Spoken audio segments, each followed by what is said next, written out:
Chapter 82. This was the first time Fan Xian had stepped into his fiancée's boudoir, but as a doctor. The first thing he saw was the bed decorated with green conch shells and hooked with purple glass. Then there were the three girls, Yi Linger, his sister, and the last girl who had her head down, busily pulling up the cloth on the bed. It was the servant girl. Fan Xian coughed twice and walked forward. He sat down on the round stool the servant girl had brought over, and stroked his beard like a real doctor. But the newly glued beard was a bit shaky and it almost fell off. He quickly removed his pose and asked, "Miss, please stretch out your hand." Miss Lin was lying on the bed, and her curly figure could be vaguely seen through the curtains.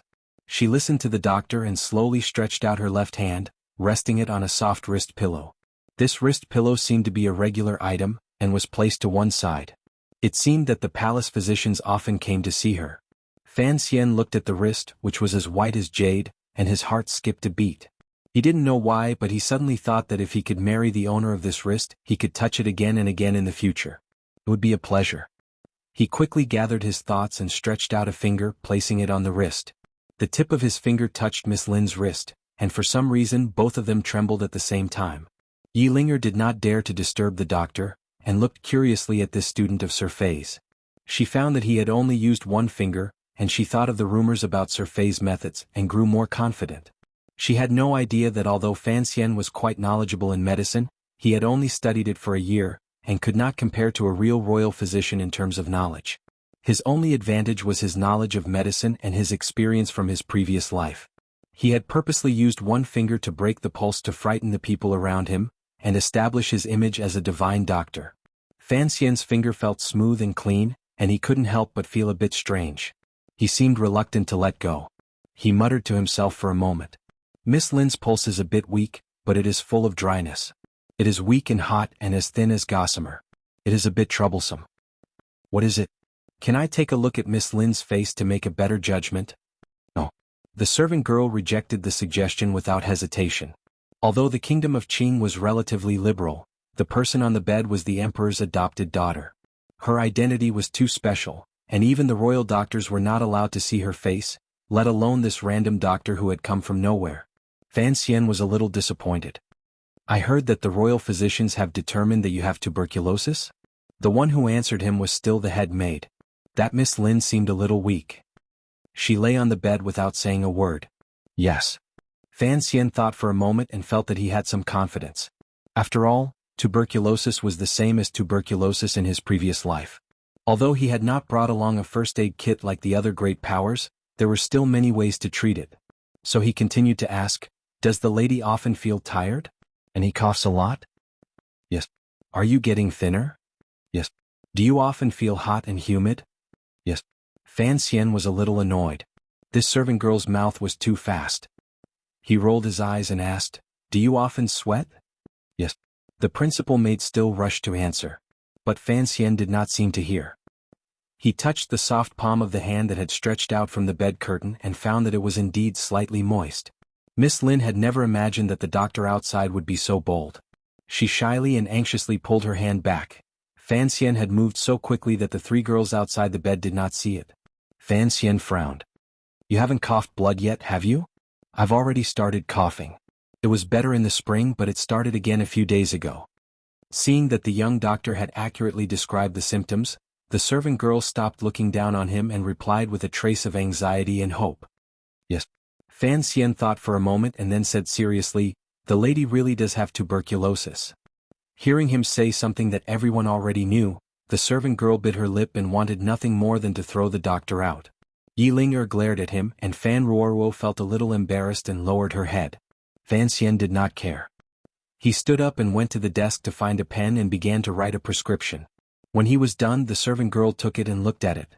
It was still the same lily and gold soup, but there were two more ingredients, purple pearl grass and black mountain jasmine, and one more ingredient, skullcap. She frowned and asked, "Skullcap is bitter and cold. It purges fire and strengthens yin, but it hurts the qi too much. Can it be used?" As the saying goes, a long illness makes a doctor. This servant girl had seen different doctors treat the lady over the years. She was very familiar with the prescription for tuberculosis, so she could point out the problem immediately. Fan Xian looked at her and couldn't help but feel a little more admiration. He explained, As long as the patient is healthy, there should be no problem. First, use a strong medicine and then take it slowly. The servant girl looked at him and said somewhat angrily, "The lady has tuberculosis and her body is very weak. How can she stand it?" Fan Xian smiled and was not angry.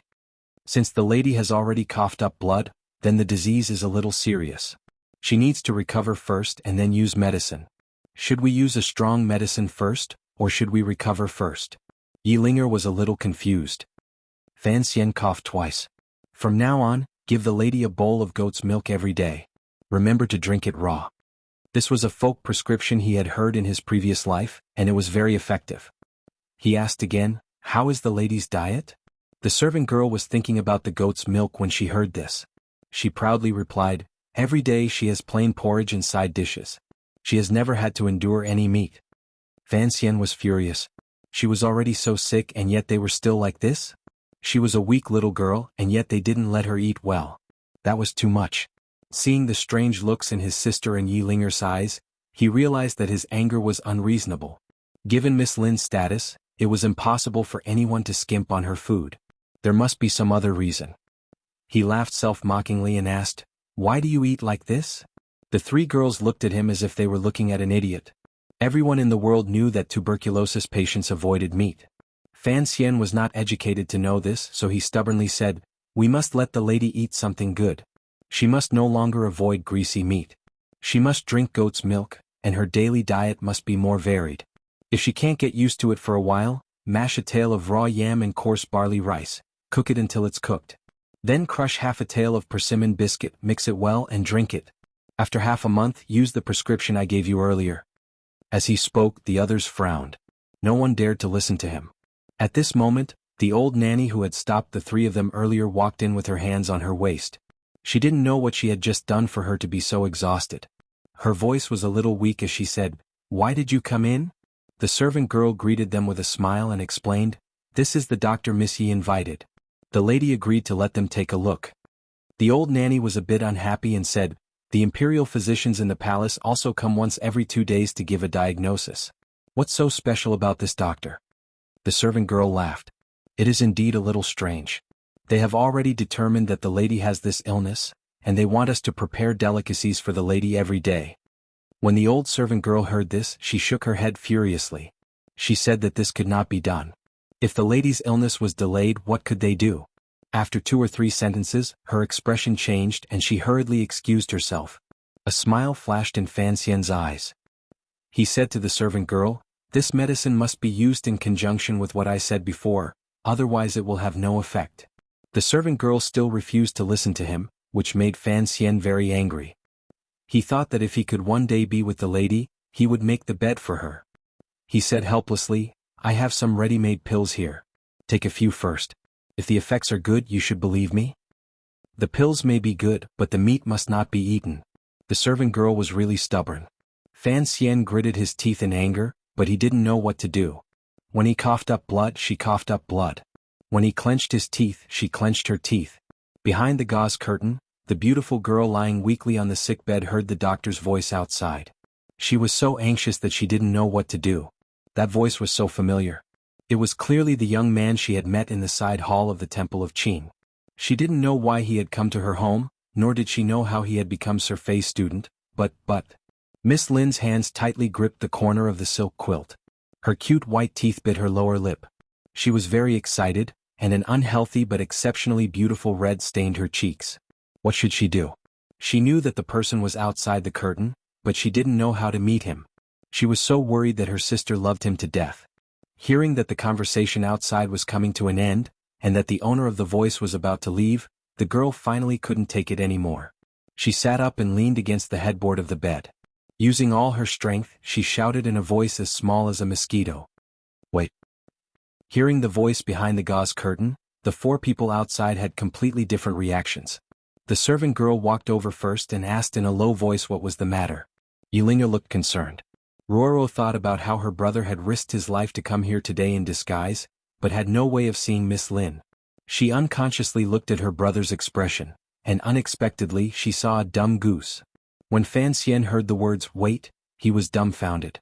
He turned into a dumb goose staring stupidly at the bed. It was as if he wanted to see the woman's face through the gauze curtain to confirm the voice he had just heard. In the temple of Qin, he had heard the white-clothed girl speak, especially that one sentence. Actually, it was just that one sentence. "Who are you?" Those 3 soft words in the temple of Qin left a deep impression on him, and he had never forgotten them. Fan Xian immediately knew who the person behind the veil was. A wave of ecstasy rushed into his brain, numbing him for a short time. He didn't know what to do. After the shock, he immediately thought of Huang Lixing's song. "The sound waves are too strong. If I don't sway, I'll be knocked to the ground." So he swayed a little but immediately sobered up, and forcibly suppressed the urge to lift the veil in front of the bed. "Miss, what is it?" the servant girl asked in a low voice beside the bed. Yilinger also walked over, frowning. "Qin, lie down first." "Why sit up?" This doctor, what you said earlier seemed to be very reasonable." The girl behind the gauze seemed to be anxious about how to phrase her words. "To see in person, perhaps. The doctor will be more confident." The servant girl heard her mistress say this, but she remembered the rules. She could only look at Yilinger for help. Yilinger had already begun to doubt Fan Xian's medical skills, so she said a few unnecessary words of advice. But she could not resist Miss Lin's insistence, and her heart ached. She knew that she and her sister did not have much time left, so she did not want to let go of any hope. She sighed and reached out to pull the gauze curtain. At that moment, the hateful old nanny came upstairs for the 3rd time. Seeing this scene, she was shocked and wanted to pull Fan Xian away. Fan Xian was angry. She was really troublesome, he thought. He glared at her like an angry god of thunder. Wherever his gaze landed, the old nanny clutched her stomach and fled. Fan Ruoruo naturally knew that her brother's gaze could not hurt. It was the laxative still working. She couldn't help but cover her mouth and laugh. At that moment there was also a smile on Fan Xian's lips. He watched the gauze curtain slowly open, waiting for the moment when the 2 of them would meet. The muslin curtains were pulled apart, revealing a beautiful girl with fair skin, bright eyes, and a blush on her cheeks. Just like that, she appeared in front of everyone. As if there was no one else around, the 2 pairs of gentle but resolute gazes met. Fan Xian's eyes were filled with joy and happiness, while Miss Lin's eyes were filled with confusion and disappointment. Fan Xian immediately realized that he had put on makeup today. This fiancé, whom he had only met once, had no way of recognizing him on the spot. He couldn't help but smile and feel helpless. Miss Lin sat down with the help of the servant girl. Looking at the unfamiliar young doctor in front of her, she could not hide her disappointment. But gradually, her brows furrowed as if she were recalling something. It seemed that she had discovered something from the young doctor's smiling eyes. Yilinger suddenly felt that Sir Fei's student gaze was very annoying. "Why are you just standing there?" she urged. Fan Xian smiled and walked up to her. He looked closely at the beautiful face that he had been thinking about for a few days. Looking at the unhealthy blush, he felt a deep sense of pity. "You must eat and take the medicine according to the method I just told you," he said gently. "Do you understand?" Hearing the voice again and seeing this completely different face, Miss Lin felt a little dizzy. She put her arm on the bed and said softly, "Sorry to trouble you." When they left Miss Lin's boudoir, Miss Lin politely thanked the young doctor and Miss Fan. She knew that Miss Fan was very likely to become her sister-in-law in the future, so it was inevitable that she had some inexplicable emotions in her heart. When she looked at the young doctor again, her heart was even more agitated. The voice was clearly his, but why wasn't it him? Seeing the young doctor about to walk out the door, Miss Lin was very anxious, but there was nothing she could do. As a princess in name, insisting on seeing the doctor was already an extremely bold move. Did she have to ask him if he had been to the temple a few days ago? Did he see a girl in white? Did he remember that chicken leg? Forget it. It was clearly not that person. It was just that the voice was somewhat similar. It seemed that she had slept too deeply these days and remembered that voice too much. She had fallen into a mental barrier. Just as the girl was worrying about her gains and losses, Fan Xian suddenly stopped in front of the door. He turned around with a strange smile and said, "You have to drink goat's milk and you have to eat some meat. If you're hungry, prepare a few more chicken legs to eat." Miss Lin's eyes brightened. "But I haven't had a good appetite these days. I often feel nauseous." "Don't worry. Vomiting will become a habit." Fan Xian found that his future wife was a clever person and was delighted. "You can ventilate the room during the day, but remember to close the windows at night." Yilinger and the servant girl wondered if there was something wrong with the doctor's brain to say something like that. On the carriage back to Fan Manor, there were no outsiders, only Fan Xian and Fan Ruoruo, who was secretly laughing next to him. Fan Ruoruo saw that her brother was trying very hard to resist the urge to laugh. "Laugh if you want to," she said, "why hold it in?" As soon as she said this, a burst of joyful laughter came from the carriage. It was so loud that it startled the people on both sides of the road, and frightened Ting Zijing, who was standing guard in front. Things in this world are so coincidental. Seeing her brother so happy, Fan Ruoruo couldn't help but feel happy for him. "I didn't expect Miss Lin to really be the girl you met at the temple. It is a coincidence." Fan Xian scratched his somewhat itchy eyebrows. "In the future, don't call her Miss Lin. Call her sister-in-law." Fan Ruoruo teased him. "You just got married in October. Isn't it too early to call her sister-in-law? And yeah, you know that the Prime Minister and Princess Royal don't like you. Didn't you also think about rejecting this marriage?" Fan Xian laughed a little embarrassedly. "That was then and this is now. I must marry that girl. Forget the Prime Minister and the eldest princess. Even if the director of the Overwatch Council returned to the capital, I wouldn't care."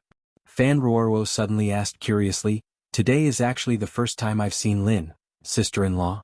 She couldn't help but laugh. "Although sister-in-law is beautiful, she's not as beautiful as you described her last time." Fan Xian was startled. "Isn't that beautiful?"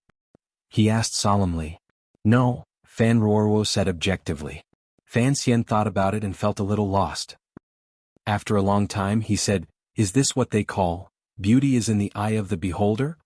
"Brother, I think I understand what you mean. But where is she sure from?" Fan Ruoruo was eager to learn. At this time Fan Xian's mind was filled with Miss Lin. He had long since lost the fine tradition of being his sister's teacher. He casually said, "She sure is a girl who sells tofu in Danzhou Harbor. She's very beautiful and her skin is very white." Liar. Fan Ruoruo was a little dissatisfied. She found that ever since her brother had confirmed that his future sister-in-law was his sweetheart, he had been in a daze. Fan Xian comforted her. "Why would I lie to you? When you were little, you snuck out of the manor with me to go to the market. She sold tofu there at the time, but you were too young to remember." Fan Ruoruo was skeptical. Looking back on today's events, Fan Xian felt deeply moved. How is this time travel? This is clearly a romance novel. Miss Lin's surname was Lin Wanner, and her nickname was Yi Chen.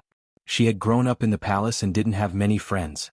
Her background was a bit strange, so although she knew that her father was the current prime minister, she didn't have many opportunities to meet him. She was closer to her uncle, especially after her uncle had arranged a marriage for her 4 years ago. Even her mother had been deprived of the right to manage her, so she had some relaxed and carefree days. Unfortunately, these days were a bit lonely. Yi Linger often went crazy with her brothers in Dingzhou. Even in the capital, it was not convenient for her to enter the palace, so there was no one by her side who she could talk to intimately with. At the beginning of the year, for some reason, her uncle had someone reveal her relationship with her father. At the time, she thought that her uncle was preparing to embarrass her father and force him to resign. Who would have thought that things would turn out differently? Instead, the matter of the marriage, which had been put aside 4 years ago, was brought back to the table. His name was Fan Xian, and he was the illegitimate son of the Minister of Revenue in Danzhou? A bitter smile appeared on Lin Wanner's lips. It seemed that he had also had a hard life. He had never seen his parents since he was young. But why did he insist on her marrying him? Could it be that her identity was so dishonorable that she had no choice but to marry Fan Xian? She wondered what Fan Xian looked like. Lin Wanner couldn't help but think of the doctor during the day. A smile rose to her lips and she covered her mouth as she laughed. That man was really funny. He had thought of a way to sneak into the side courtyard. This was a side courtyard of the royal family, and it was heavily guarded. How did he do it? Pretending to be Sir Fei's student? What a daring man. But then she remembered that this man had come with Miss Fan. Could it be that he had some sort of relationship with Fan Manor? Then he must know about her marriage to that young master of Fan Xian. Heavens! If he knew about this, why did he come to see me? Why did he say those things to me? 2 blushes appeared on her cheeks, and they were as beautiful as the clouds. The servant girl who was making the bed looked at the princess, who was leaning against the headboard. She couldn't help but be a little dazed. She giggled and asked, "Miss, what are you thinking about? These last 2 days I've seen you smile for no reason at all." Lin Wanner was a little embarrassed. "Can't I even smile?" The servant girl stuck out her tongue and walked to the window to close it. It was already late at night and it was time to go to bed. Lin Wanner thought of the young man's last words during the day and said in a low voice, "Go and get some incense." The maid thought, "Don't we have more?" However, he did not say anything and went downstairs on his own. Lin Wanner walked over to the window and placed her slender fingers on the bars of the window frame. "Should I close it or not?" she thought. Thinking of her illness and the fact that she had been promised to a stranger called Fan Xian, Lin Wanner's heart ached. Her fingers secretly tightened and she shut the window tightly. Chapter 83. It was a spring night, the perfect time for roosters to crow and dogs to steal. A black shadow floated down from the back wall of Fan Manor like a leaf. It landed without a sound, brushed off the dust on its body, and disappeared into the night. This person was, of course, Fan Xian. As he walked through the night, he wondered why there was no such thing as a true qinggong that could cover a distance of 30 feet. Every time he climbed up the wall, he would get covered in dust. Although the capital was bustling, there were very few places that still had lights at night. For example, there was Walong Alley where there was a night market and a variety show. Another example was the pool by the Lujing River, where there were lights on the riverside in the middle of the night to welcome guests onto the boats. Most of the other streets were dark. Only the faint lights from the houses next to them would occasionally shine through the cracks in the doors of the houses and onto the streets made of limestone, forming a thin, dark line. Fan Xian walked through these indistinct and invisible lines, running in the dark. The cool night wind hit his slightly hot face and it felt very comfortable. It didn't take long before he arrived at the alley next to the royal courtyard that he had visited earlier in the day. Looking at the small building in the courtyard, he frowned. There had to be some palace guards around.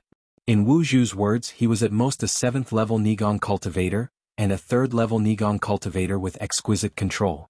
If he wanted to rush in without alarming these masters, he had to be very careful. He had to see Miss Lin. Although he didn't know her full name, he had to tell her who he was, who she would marry in the future, and most importantly, her illness. It was quiet in the dark night. The sound of the night watchman had just started, and it would not be heard again for a while. Occasionally there would be the sound of frogs croaking, which was slightly out of season. Fan Xian stood quietly behind the wall at the mouth of the alley, adjusting the jinqi in his body. He let the tyrannical jinqi slowly cover his entire body. With his lower back as the pivot, he perfectly controlled every part of his muscles and consciousness. He didn't know if Wu Zhu was beside him, but he knew that he couldn't rely on Wu Zhu for the rest of his life. No matter how powerful Uncle Wu Zhu was, there would be times when he could not take care of her. Otherwise, her mother would not have died back then. He rubbed his hands on his clothes to make sure there wasn't too much sweat on them. Then he found an inconspicuous spot on the back wall of the royal courtyard. Jinqi slowly seeped out of his palms, and then retracted from the edge of his palms, forming a small depression. Just like when he was climbing the cliff outside Danzhou Harbor, he easily attached himself to the wall and slowly climbed up. This wall was 2 meters high, and it would be difficult for an ordinary expert to jump over it. Moreover, the wall was smooth, so the Imperial Guard's defense here was the weakest. No one would have guessed that the person who came to steal the incense today was actually a Spider-Man.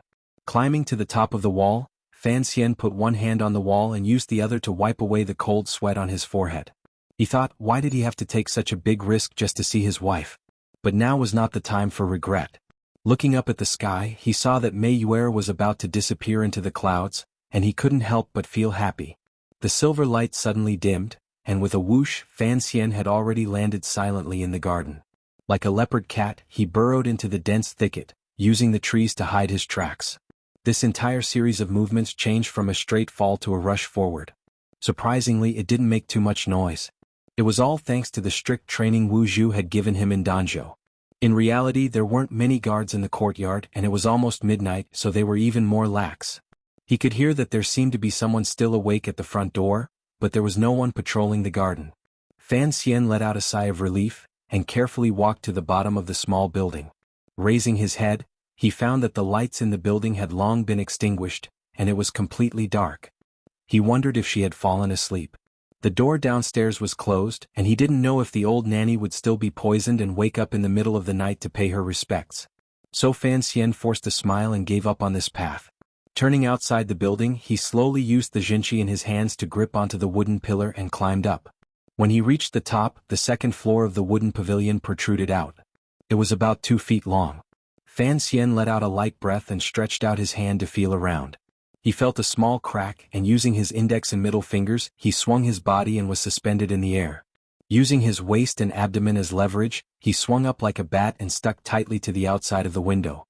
Fan Xian believed that the girl in the window must have understood the meaning of the last words he had said during the day, so with a face full of confidence and a smile, he gently pulled the window. It didn't move. He used a little more strength and pulled the window again. It still didn't open. Lin Wanner had gone to bed early, but she couldn't sleep. She lay under the soft blanket, her hands clutching the corners of the blanket. Her eyes were wide open in the dark, staring at the ceiling above her head. No one knew what she was thinking.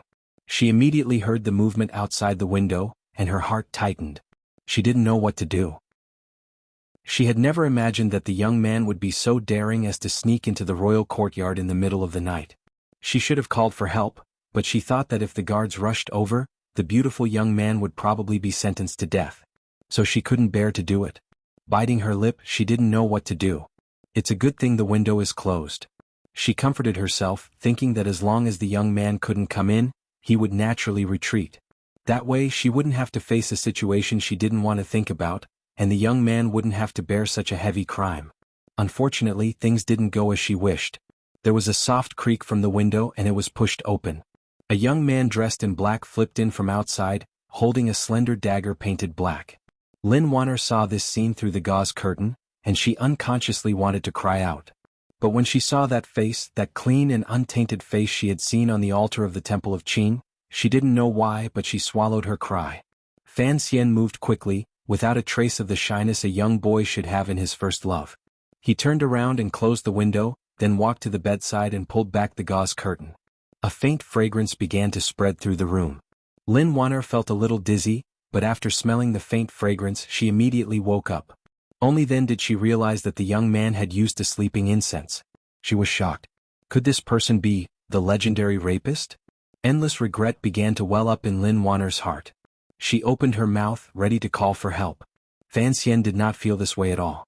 He was just happily preparing to wake the girl up. Unexpectedly, when he looked, the girl was still awake. A frightened expression appeared in her originally confused eyes, and her mouth was wide open. Was she preparing to call for help? He immediately woke up.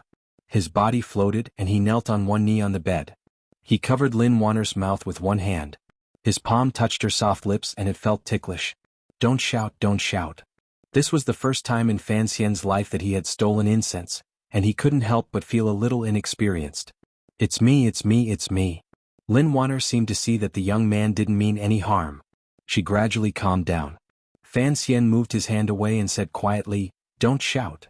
Lin Wanner suddenly thought of the two strange fragrances and asked anxiously, "What did you do to my servant girl?" Because the servant girl was sleeping on the bed next to them, she should have woken up after the commotion. Fan Xian explained quietly, "It's nothing. This incense has the effect of calming the mind. It's not harmful to the body. I just wanted her to sleep." Lin Wanner felt a little more at ease. Looking at the clean, smiling face in front of her, she was a little happy but also a little afraid. Who was this person and what was his identity? Seeing the fear in her eyes, Fan Xian felt sorry for her. "Don't be afraid. I'm the doctor from this morning. Didn't I say before I left that I would come back tonight?" Lin Wanner suddenly smiled sweetly. "Didn't you tell me to close the window?" Seeing this beautiful woman suddenly smile, Fan Xian's heart skipped a beat. Looking at her lips again, he had other thoughts. At that moment he suddenly felt something cold on his neck. A dagger gleaming with cold light. The hilt was in Lin Wanner's hand, and the blade rested on Fan Xian's neck. Lin Wanner looked at him, and suddenly her heart softened. "I don't care who you are. If you leave now, I promise I won't pursue this matter." With the cold dagger on his neck, Fan Xian's face was still smiling. He looked at her and said softly, "I'll leave in a moment. I just came to see you today." After saying this, he took out a package wrapped in oiled paper from his bosom, completely ignoring the sharp knife wound on his neck. Lin Wanner, on the other hand, was afraid that she would accidentally cut him, and subconsciously moved her sword a little further away. Fan Xian tore open the oil paper and took out a fragrant chicken leg. Bringing it to her lips, he laughed. "That day at the Temple of Qin, I ate one of your chicken legs. I knew you liked it, so I brought it here for you." Lin Wanner didn't know whether to laugh or cry. She wondered what kind of time it was for this young man to be so mischievous. If the guards found out a strange man was in her room, both of them would be finished. With a trembling voice she said, "Please leave." Fan Xian was going to play along with Xiaoyan's routine, but seeing Miss Lin in such a panic, his heart softened. "Don't be afraid. I won't hurt you." As soon as he said this, he felt something was wrong. Why did it sound like the lines of the rapists in the wuxia novels of his previous life? As expected, Lin Wanner's expression changed. She put the dagger to his neck and said in a trembling voice, "I don't care who you are. If you try to insult me with words, I'll cut you." Fan Xian realized that sneaking into a woman's room was indeed something that would ruin her reputation. But looking at Miss Lin's determined expression, he couldn't help but wonder if she was going to murder her husband. Chapter 84. I've been thinking about you a lot these days. Fan Xian ignored her and continued, "Ever since I saw you at the Temple of Qing, I've been wanting to see you." Lin Wanner was embarrassed. "What nonsense are you talking about?" She gritted her teeth. "I'm already engaged. Besides, how could you sneak into a girl's room in the middle of the night? That's impudent and rude. You're engaged to the Fan family." "I know." Fan Xian looked at her with a smile. Lin Wanner thought of the first time she met this young man. She thought of the complicated feelings they had when they looked at each other in silence. She felt a pang of pain in her heart. "Since you know, why haven't you left? Do you really want someone to kill you?" Fan Xian stopped teasing her. He looked at her and said seriously, "I am Fan Xian." The deathly silence went on for who knew how long. Fan Xian felt a little awkward. He saw a tear fall from the corner of Lin Wanner's eye. She quickly wiped it away and said in a low voice, "Mister, please behave yourself." Fan Xian smiled bitterly. "I'm telling the truth. What do I have to do to make you believe me?" Lin Wanner looked at his face. After a long moment of silence, she said in a low voice, "You are Mr. Fan?" Fan Xian smiled and nodded, but Miss Lin still had a look of disbelief on her face. The moon in the sky had long since broken free from the shackles of the clouds, revealing its bright and beautiful face. Its faint light shone on the earth, and some light shone through the window, illuminating the man and woman on and under the bed. "It really is me," Fan Xian said softly. Wanner couldn't believe what she was hearing. Her emotions were in turmoil and she couldn't help but start coughing. She didn't even know where the sword in her hand had gone. As she coughed, she asked, "You're the Fan family's underground fighter?" Fan Xian couldn't help but laugh. Seeing how weak she looked, he felt sorry for her and reached out to hold her wrist. He passed some jinshi into her body and carefully adjusted her pulse. Hearing the words underground boxing, he laughed bitterly. "I only did it twice." Lin Wanner gradually began to believe him. Happiness appeared on her face. She asked again, "You are the 10,000 sorrowful autumn guest?" Fan Xian continued to smile bitterly. "I wrote it in a hurry. It doesn't count, it doesn't count." Wanner's eyes gradually brightened. You, it's really you?" Fan Xian wanted to go crazy. He wanted to cry but had no tears. "Today I came with my sister. If I wasn't Fan Xian, how could my sister help a strange man visit her future sister-in-law?" Lin Wanner thought he was right. She covered her mouth and laughed, but then she thought of another problem. "So you went to the temple last time to see me?" she asked angrily. When she thought about how this young man had kept everything in the dark, Lin Wanner was incomparably angry. It was this hateful fellow who had caused her to worry about her gains and losses these past few days. She had even thought about all those impolite things. She wanted nothing more than to beat this young man up. Fan Xian looked at her expression and knew what she was thinking. He quickly explained, "I swear to God, when I first met you in the Temple of Qing, it was a coincidence. I didn't know who you were until I saw you this morning." He looked at Lin Wanner's beautiful face with a smile and said softly, "This is all fate." Lin Wanner shyly lowered her head and pulled her wrist from Fan Xian's grasp. "Then why did you come with Sister Fan to see me today?" she asked in a low voice. Fan Xian was startled. Was he supposed to tell her that after he cured Miss Lin, he was going to elegantly run away from the marriage? He wouldn't dare say that even if he was beaten to death.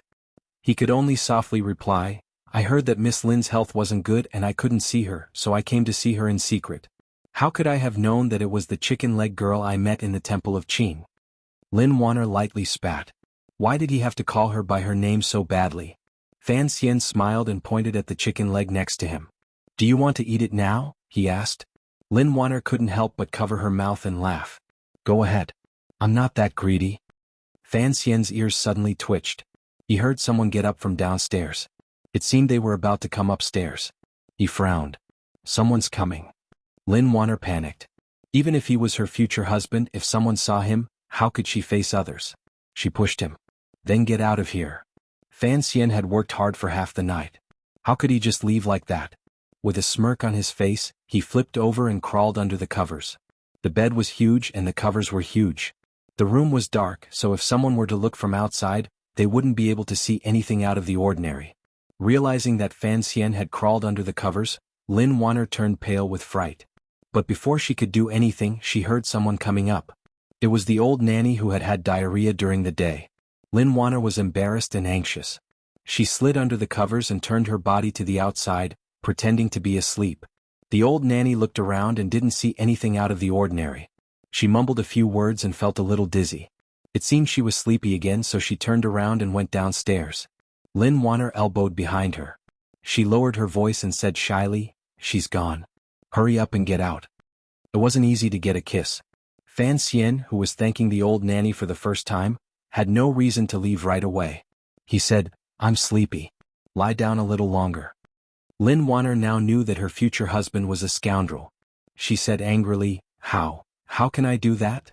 Fan Xian laughed and moved closer to her body. His nose took in the faint scent of her body. He felt relaxed and happy. Why not? This, if word gets out, how can I face others? Lin Wanner shyly buried her head in the covers. Feeling the heat behind her, she moved forward a little. Fan Xian sighed. He was afraid that the girl would be so scared that she would move out of the bed. That would be a cold. He could only get up. Full of desire, he sat down on the edge of the bed and held the girl's slightly cold hand. Lin Wanner struggled but couldn't break free. She let him be, thinking that as long as he wasn't lying on the bed, it was already a great blessing. Fan Xian looked at her slightly closed eyes and said quietly, "I've realized that my luck in this life has been too good." Chem? Lin Wanner opened her eyes curiously and looked at him with her clear and bright eyes. "I fell in love with a girl. But before I fell in love with her, she was already my fiancée. For something like this to happen, doesn't that mean I'm very lucky?" Fan Xian explained with a smile. His elegant face was full of joy. Lin Wanner asked curiously, If what? Forget it. It's nothing." Lin Wanner bit her lower lip and suppressed the doubts in her heart. "There's something else I need to talk to you about." Fan Xian looked at the faint traces of sweat on her forehead and said with heartache, "What I said during the day was true. Right now you have to take good care of your body. Clear porridge and small dishes are good for your stomach, but for tuberculosis they are of no help." The girl had been pleasantly surprised today, and her crystal heart had long been trembling. When she heard the word tuberculosis, she immediately thought of her own illness, and instead became depressed. Her emotions were agitated, and her face darkened. She said sorrowfully, "The royal doctors have taken a look and said that this illness is not easy to treat. Although it's just tuberculosis, it won't kill people, but if I really am with you in the future, I'm afraid it will tire you out." Fan Xian suddenly looked at her seriously. "Sheep's milk, chicken drumsticks, the medicine I prescribed, and the pills I left for you in a bit. Take them slowly according to the method I told you, and your body will definitely recover." Lin Wanner sighed. The royal doctors can't cure it. They can only drag it out year by year. Fan Xian smiled. "Of course my medical skills are not as good as the royal doctors. Even if my teacher were in the capital, I'm afraid he would only use some unorthodox methods. Your status is noble, and I'm afraid the nobles in the palace wouldn't dare use them. But the diet I mentioned is something the royal doctors can't think of. Plus, as long as you recover, when my teacher returns to the capital, he will certainly be able to get his hands on a lot of precious herbs. When that time comes, there will be hope for your illness. Diagnosis and treatment are one part of it, and medicine is another. Don't be fooled by the countless rare herbs in the palace, but the truly good ones are probably not as good as my teacher's collection." Hearing his earnest words, Lin Wanner was moved. "Thank you for your trouble, Master Fan," she said quietly. Fan Xian was surprised. Why did she have to be so formal? After all, he didn't understand a woman's mind. Once she confirmed that the man in front of her was her future husband, Lin Wanner's words naturally became more reserved. This was a woman's characteristic. He was a little surprised. "You still call me Master Fan?" he asked with a smile. Lin Wanner was curious. "What should I call you?" Suddenly understanding what he meant, she blushed and turned away from him. In a voice as small as a mosquito, she said, "That will have to wait until after we are married, then I'll change it.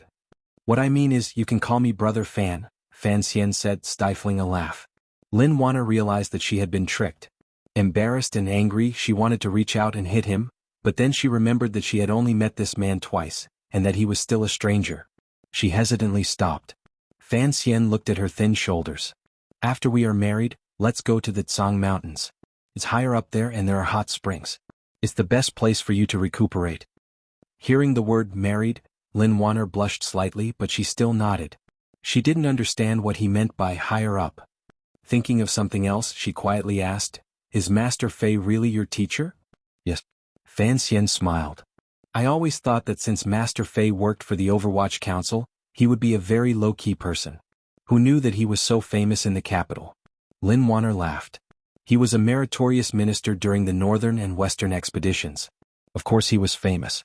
But people were afraid of his poison, so they always avoided him." She looked at Fan Xian's beautiful face and asked curiously, "How could Master Fei be your teacher?" Fan Xian shrugged. "Miss Lin, there will probably be a lot of trouble in the future.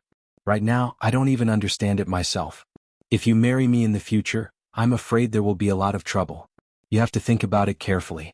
Lin Wanner smiled and shook her head. She knew that after this marriage, there would be a lot of exchanges and redistribution of benefits. At first, she had been very resistant to it and her illness had worsened. But now that she realized that the heavens had eyes, that the young master of the Fan family was the one in front of her, she was already full of gratitude to the heavens. What other extravagant expectations could there be? Thinking of the recent uproar in the capital, she said, "Master Fan, sometimes I really don't understand.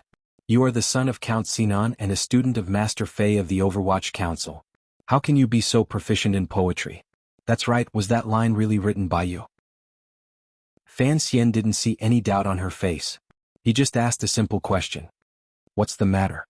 he asked curiously. A hint of anger appeared on Lin Wanner's face. "The Empress Dowager liked that line very much, but there have been rumors in the palace that you copied the last 4 lines from a poet of the previous dynasty." She trusted the man in front of her, so she was a little angry. Only then did Fan Xian realize that the aftermath of the poetry conference had not yet settled. The lawsuit with the Guo family had not yet been resolved, and now there was this kind of accusation. But he had copied Du Fu, so he wasn't really angry. Instead, he saw that his fiancée looked tired and he felt sorry for her. So he gently patted her hand and told her to stop talking. "I'll come to see you often. But, what if someone finds out?" "Yes, I'm really worried that if someone finds out, my strange uncle might kill them all." "That's a problem. I'll have to talk to him tomorrow." Fan Xian's hair stood on end, thinking that such a terrible thing could really happen. Lin Wanner looked at his face, refusing to close her eyes. But in the end, she couldn't stop herself from falling asleep. The next morning, Lin Wanner woke up in a daze under the warm blankets. She opened her eyes, rubbed them, and found that they were particularly energetic. The maid smiled sweetly and bowed, then prepared to help her up to wash up and dress. Lin Wanner suddenly remembered what had happened last night, and cried out in surprise. "Where is he?" the maid asked curiously. "Oh."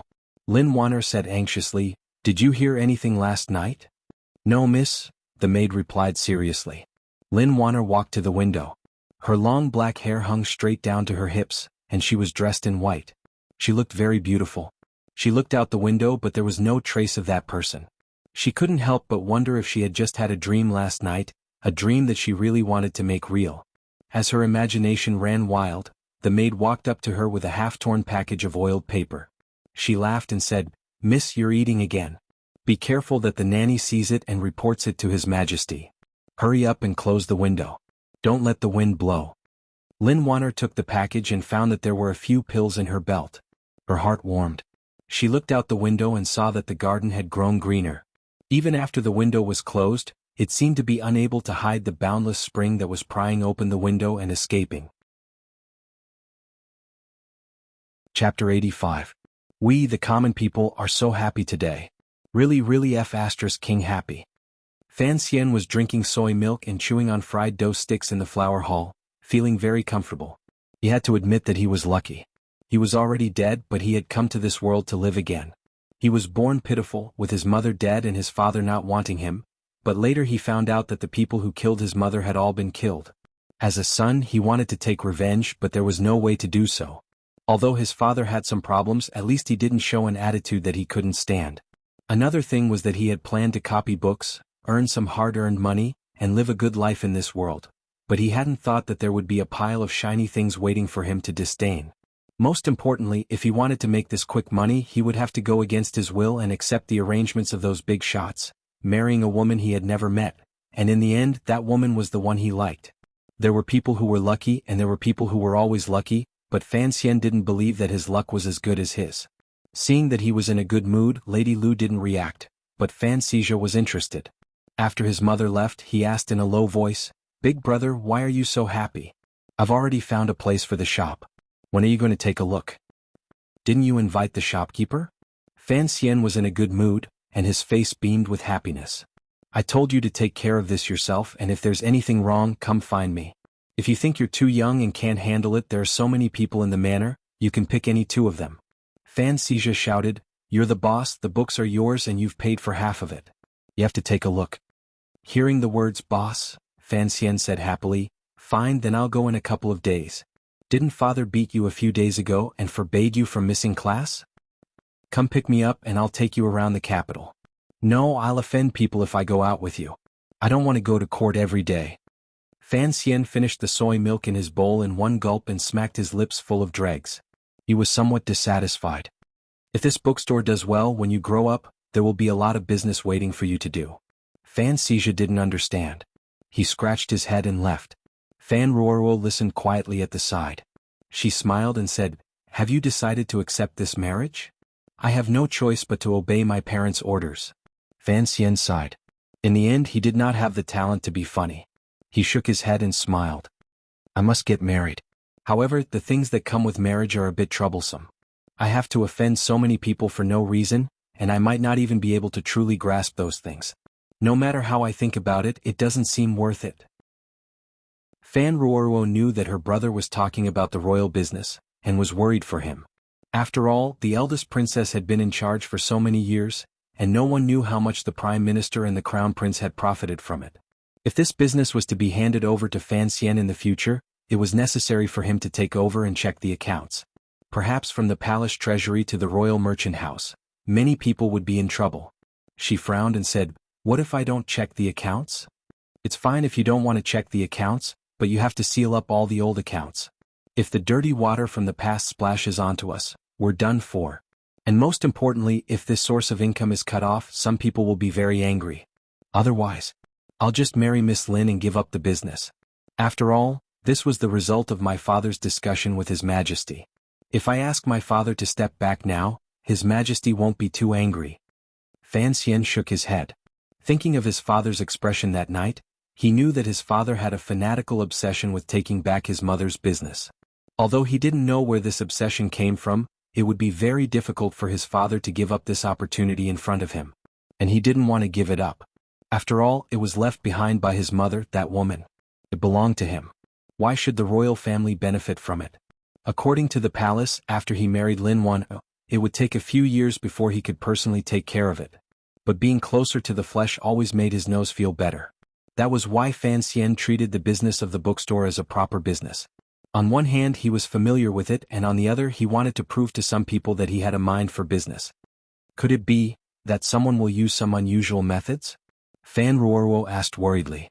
Fan Xian thought for a moment and replied, "Although I've never met the eldest princess, nor have I met any of the important people in the palace, I think that since she was able to manage the palace treasury for 10 years, no matter what her personality is, she must be a smart person. In the current situation, if I were to be killed, regardless of whether she did it or not, many people would be watching her. Perhaps the emperor doesn't care whether I live or die, but he certainly won't tolerate someone secretly breaking his decree. As an emperor, the most important thing is his own dignity. It just so happens that I'm entangled in a lawsuit and can't leave the capital. If someone makes a move against me in the capital..." He shook his head. "That would be too stupid." Fan Ruoruo looked at him with admiration. "Brother's analysis makes sense. Don't look at me like that." Fan Xian looked at her helplessly. "You trust me more and more, girl. I'm not an immortal, just an ordinary person. There are bound to be many things that we don't expect." Fan Ruoruo was a little worried when she heard this, but Fan Xian was fine. After all, Uncle Yi Luyun was always hidden in the shadows. If someone wanted to touch him, they could only do so if the traveling Yi Luyun suddenly returned to the capital. At noon, surrounded by Ting Zijing and a large group of guards, Fan Xian ran to the Fan family's private school to see Fan Xizha. It would have been fine if he hadn't seen him, but once he did, he almost fainted from anger. In the classroom, the children of the Fan clan were all laughing and playing, completely disregarding the old master in front of them. A few of the bolder ones even dipped their brushes in ink and splashed them in front of them. Not only did they stain the walls, but even the corners of the old master's clothes were stained. The old master's face was ashen with anger, but he didn't know how to be angry. The families of these naughty children were quite influential. Although their parents often urged them to respect their teachers, once they were in the private school, these youths changed. Some of the more despicable ones, relying on the strength of their servants, not only did they hang around in the private school, but they often committed immoral acts on the streets. Fan Xian poked his head through the door and took a careful look. He saw that Fan Xizha was relatively well behaved, sitting at a desk in the corner, writing something. The servant assigned to him by the family was squatting next to him, serving him tea. It seemed that he wasn't paying attention to the teacher, but at least he hadn't done anything out of line. Fan Xian had actually overestimated his younger brother. If Fan Xizha's mind hadn't been tied up by something even more interesting, he feared that he would have been even more impudent than the unworthy children in the room. Fan Xian called Fan Xizha out of the room and asked with a calm face, "This is where you study?" Fan Xizha didn't know why he was unhappy and replied angrily, "Yes, what about it? You should be the leader." Fan Xian had great faith in his leadership skills. Furthermore, in the entire Fan clan, Count Sinan's family was the most powerful, so Fan Xizha should have a special position among the children. Fan Xizha scratched his head. "They listen to what I say. That's good." Fan Xian continued, "Go in and teach those rascals a lesson. Make sure they listen to the teacher." Fan Xizha seemed to be in a daze. Don't respect the teachers? Fan Xian's eyebrows furrowed. He thought back to when he was in Danzhou, whether it was the teacher in charge of the school or the teacher Fei Jia, he had always respected them. Hearing the noise in the room getting louder and louder, he shouted angrily, "If you dare be like them, I'll slap you." Fan Xizha didn't know why Fan Xian, who had been so gentle lately, would suddenly provoke him. He glared at him and roared, "What right do you have to slap me?" His manservant and a few servants surrounded him. They were already familiar with young Master Fan, but when they heard that he was going to hit their young master, they were eager to protect him. They glared at Fan Xian fiercely, and the manservant took advantage of his familiarity with Fan Xizha and began to curse. Fan Xian frowned. Ting Zijing and a few guards walked up and mercilessly beat the servants of the house. The servant boy who had cursed was slapped countless times in the face. The people who followed Fan Xian were the direct subordinates of Count Sinan. They did not care about the servants in the manor, who were several ranks below them. Now that they were with Fan Xian, they were able to beat up the son of the current government minister without incident. They walked the streets with the wind in their eyes, and they did not hesitate to attack. The lesson was over. The servants looked at Fan Xian with faces full of fear and pain, and retreated timidly. The manservant's cheeks were red and he couldn't stop crying. Fan Xian looked down at Fan Xizha's frightened face and said softly, "I didn't say I would slap you. But if you do something wrong, I will slap you." "As for what? It's simple. You can't beat me in a fight and you don't dare complain to your father. If you do something wrong and challenge me, wouldn't that be asking for a slap?" Seeing that Fan Xian didn't seem to have any intention of hitting him, Fan Xizha let out a sigh of relief. He was still the son of an influential family who didn't care about his servants, and he didn't take Fan Xian's beating of his own men too seriously. Although he felt that he had lost some face, it seemed that following Fan Xian had its benefits. Thinking back to his nature as a businessman, he realized that it was better not to offend Fan Xian. "Go in and tidy up the order inside. I'll wait for you outside. Didn't you say you wanted to go look at the shop?" With that, Fan Xian waved his sleeves and walked out the door of the private school. The people of the Fan clan who were waiting outside couldn't help but click their tongues in wonder when they saw what had happened. They thought that the illegitimate son of Count Sinan was so powerful that he dared to bully the legitimate young master of Count Sinan's household in broad daylight. They looked at him with fear. Fan Xian didn't pay any attention to them. He sat on the bench outside the door and waited. Not long after, several miserable cries could be heard from inside the private school, as well as the loud sound of slaps. Fan Xizha's arrogant voice could be heard. "Behave yourselves. If you dare to be disrespectful to the teacher again, I'll slap you." These words were not much different from what Fan Xian had said. It seemed that young Master Fan was venting all the anger he had suffered at his elder brother's hands on his fellow clansmen. This time there was a ruckus. The Fan clan's groom, servants who had been standing guard outside the private school, heard their master's cries of pain in the classroom. They glared fiercely at Fan Xian and rushed in. Fan Xian was afraid that Fan Xizha would be at a disadvantage. He gave Ting Zijing a look, and Ting Zijing and a few guards rushed in with the crowd. After a while, Fan Xizha was dragged out. Fan Xizha was not satisfied with the beating. He waved his fists and scolded, "Don't be afraid, don't be afraid. These people wouldn't dare to offend us." It was just as he said. The servants rushed in, but they only dared to protect their master. They didn't dare to fight back. It seemed that Count Sinan's manor had a special place in the Fan clan. After beating the people, Fan Xian grabbed his brother by the neck and carried him to the carriage, leaving the mess he had created. Ting Zijing frowned. "Young master, although the people in the clan are becoming more and more unreasonable, they are still old people in the capital. We still need their help. Offending too many people isn't necessarily a good thing." Fan Xian laughed bitterly. "What are you afraid of?" He thought to himself that perhaps these clansmen did have power, but he was about to marry the princess, and the emperor would be his brother-in-law. What was there to be afraid of? If he didn't teach these little bastards a lesson, he wouldn't be able to vent his anger. "Did it feel good?" he asked Fan Xizha. Fan Xizha was a little puzzled. "That's right. I often beat people up, but it never felt as good as today." "Why is that?" The resentment he felt at being taught a lesson by his brother had long since dissipated without a trace during the process of his heroic beating. "It's simple. You need to find a reason to beat people up. It's like fighting a war. If you have a perfectly honorable reason, then you can fight without any psychological baggage. Even when we attacked Northern Wei, didn't we first say they violated our borders?" Fan Xian continued. "It's all the same. We have to be righteous. Righteous. Do you understand?" "I don't understand," Fan Xizha replied sincerely. Chapter 86. Arriving at the bookstore on Dongchuan Road, Fan Xian and the others took a good look and found the location to be quite good. Transportation was convenient, and it was not too far from the Imperial College. Students from all over the kingdom of Qing who were preparing to take the exams passed through here every day. The most important thing was that this place wasn't too crowded. In this way, it was more convenient for the princesses of the princes' mansions and the young ladies of the official families to send their personal maids to buy books. Fan Xian nodded and walked in with Fan Xizha. They were met by the servants of the manor and bowed. "Mr. Cui, sorry to trouble you." Mr. Cui forced a smile.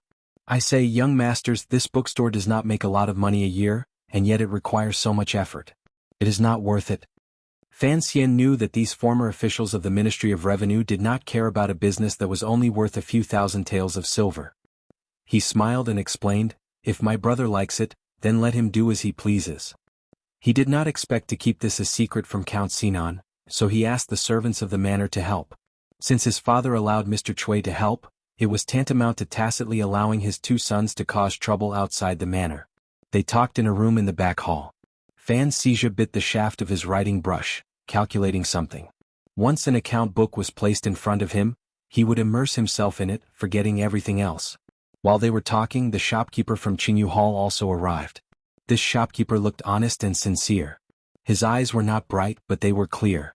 Fan Xizha was somewhat satisfied and went to talk to him about the bookstore. Fan Ruoruo had already given Fan Xizha the first 60 chapters of Dream of the Red Chamber. Mr. Cui had sent someone to Wansong Hall to keep an eye on the printing, so there should not be any problems. Fan Xizha kept pushing Fan Xian for the later chapters, preparing to make a big splash in the capital. These days, Fan Xian was not in the mood to copy books, so he kept pushing it off. After deciding on a time for the opening of the bookstore, and confirming that the approval from the 8th Bureau of the Overwatch Council would be in their hands, they found that there was nothing else to do in the back room. When the time came, they would buy some classics from Wansong Hall, and with Story of the Stone as the main focus, it seemed that they were just waiting to collect money. As for the workers, they were all handled by the shopkeeper of Qingyu Hall, so the Fan family did not have to worry. Fan Xian wondered why everyone trusted Qingyu Hall so much.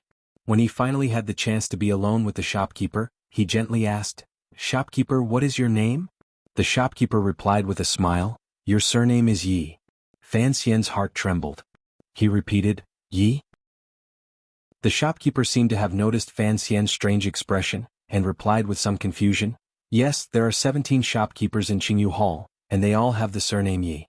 Everyone in the capital knows this. Master Fan? All of you have the surname Yi? Fan Xian frowned and asked, how are you related to the Yi family from 20 years ago? The shopkeeper was a bit surprised.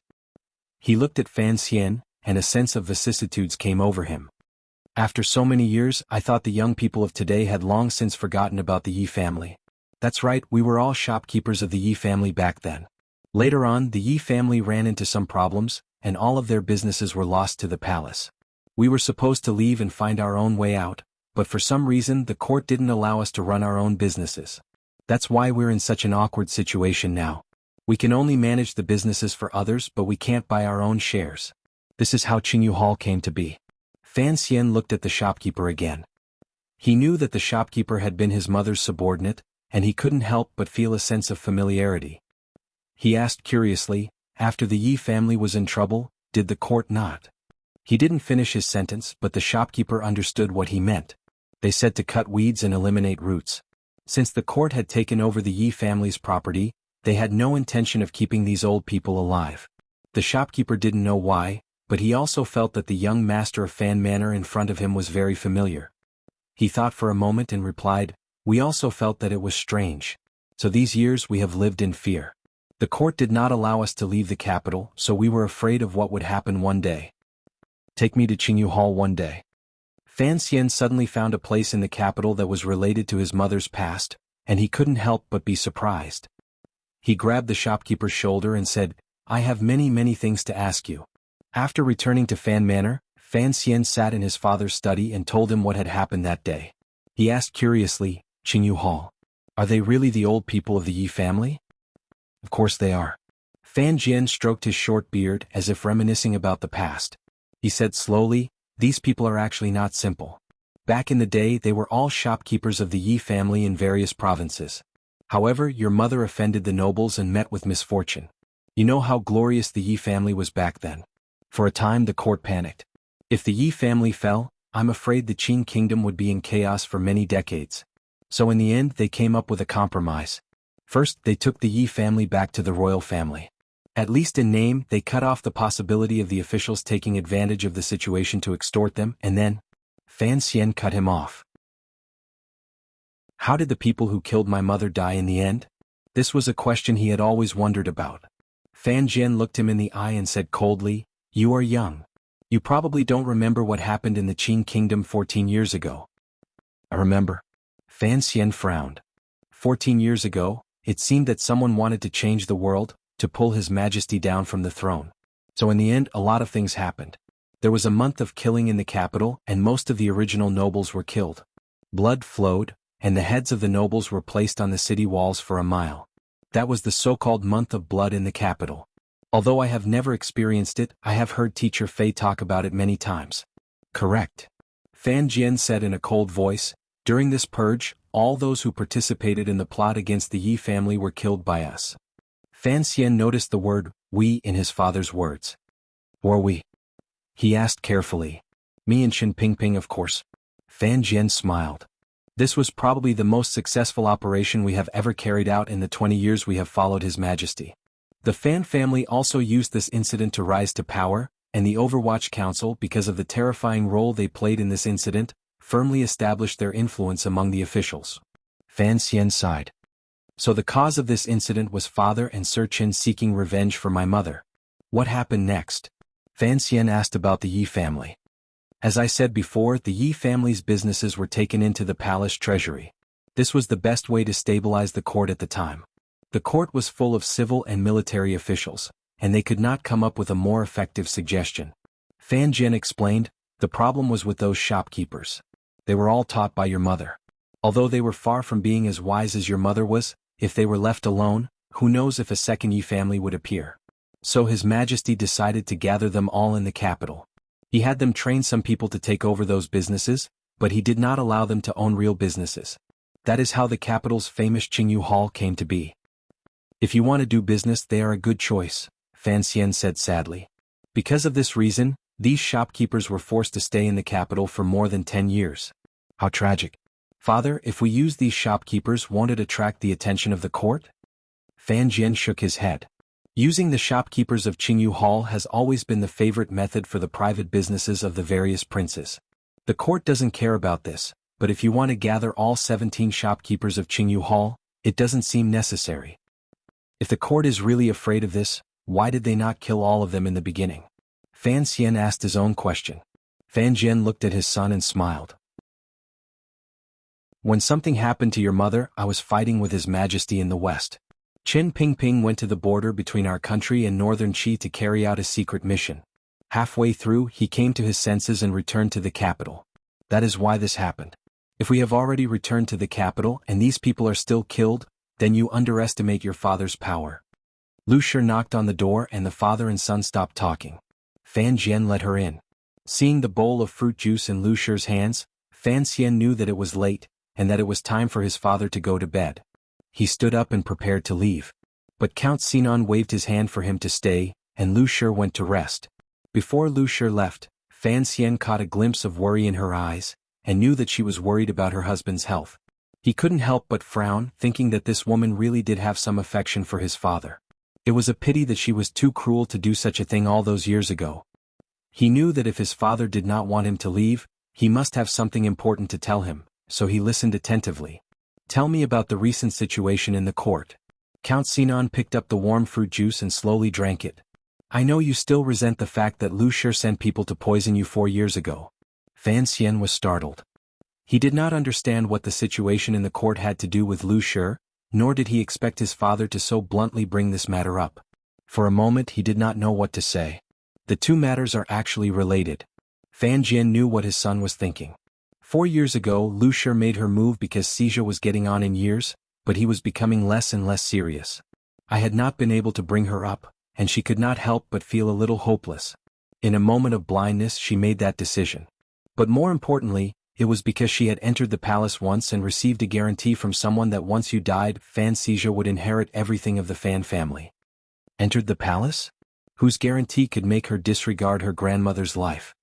Fan Xian asked coldly. Chapter 87. Fan Jian frowned and put down the bowl of fruit juice in his hand, as if the warm bowl was a little hot. I'm not trying to exonerate Lady Lu. It's just that the people she found seemed to be obeying her orders, but in reality, they were obeying the orders of the people in the palace. Lady Lu was just a scapegoat in this matter. Fan Xian frowned. Who in the palace wanted me dead? Why did they want me dead? Did they already know I was the son of the Yi family? Of course they didn't know. Fan Jian didn't know why he was so agitated.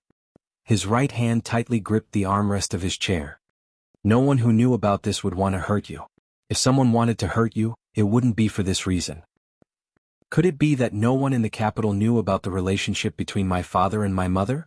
If those people knew about the relationship between my father and the Yi family, why didn't anyone suspect that I, an illegitimate child, was the son of the Yi family? Fan Xian pondered this question, full of suspicion. He felt a chill in his heart as he realized that there were more important questions to be asked. But he didn't dare to ask them. Instead he quietly said, Then why? 4 years ago, I was only a 12-year-old boy far away in Danzhou.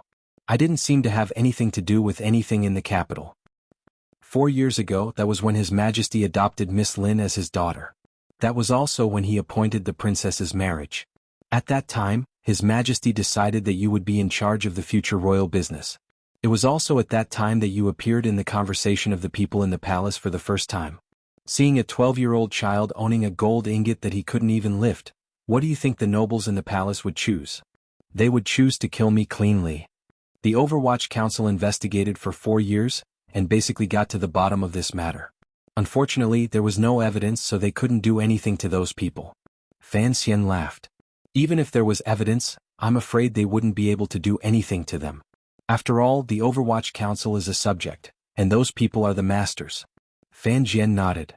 Who wanted to kill me? The Empress, the eldest princess.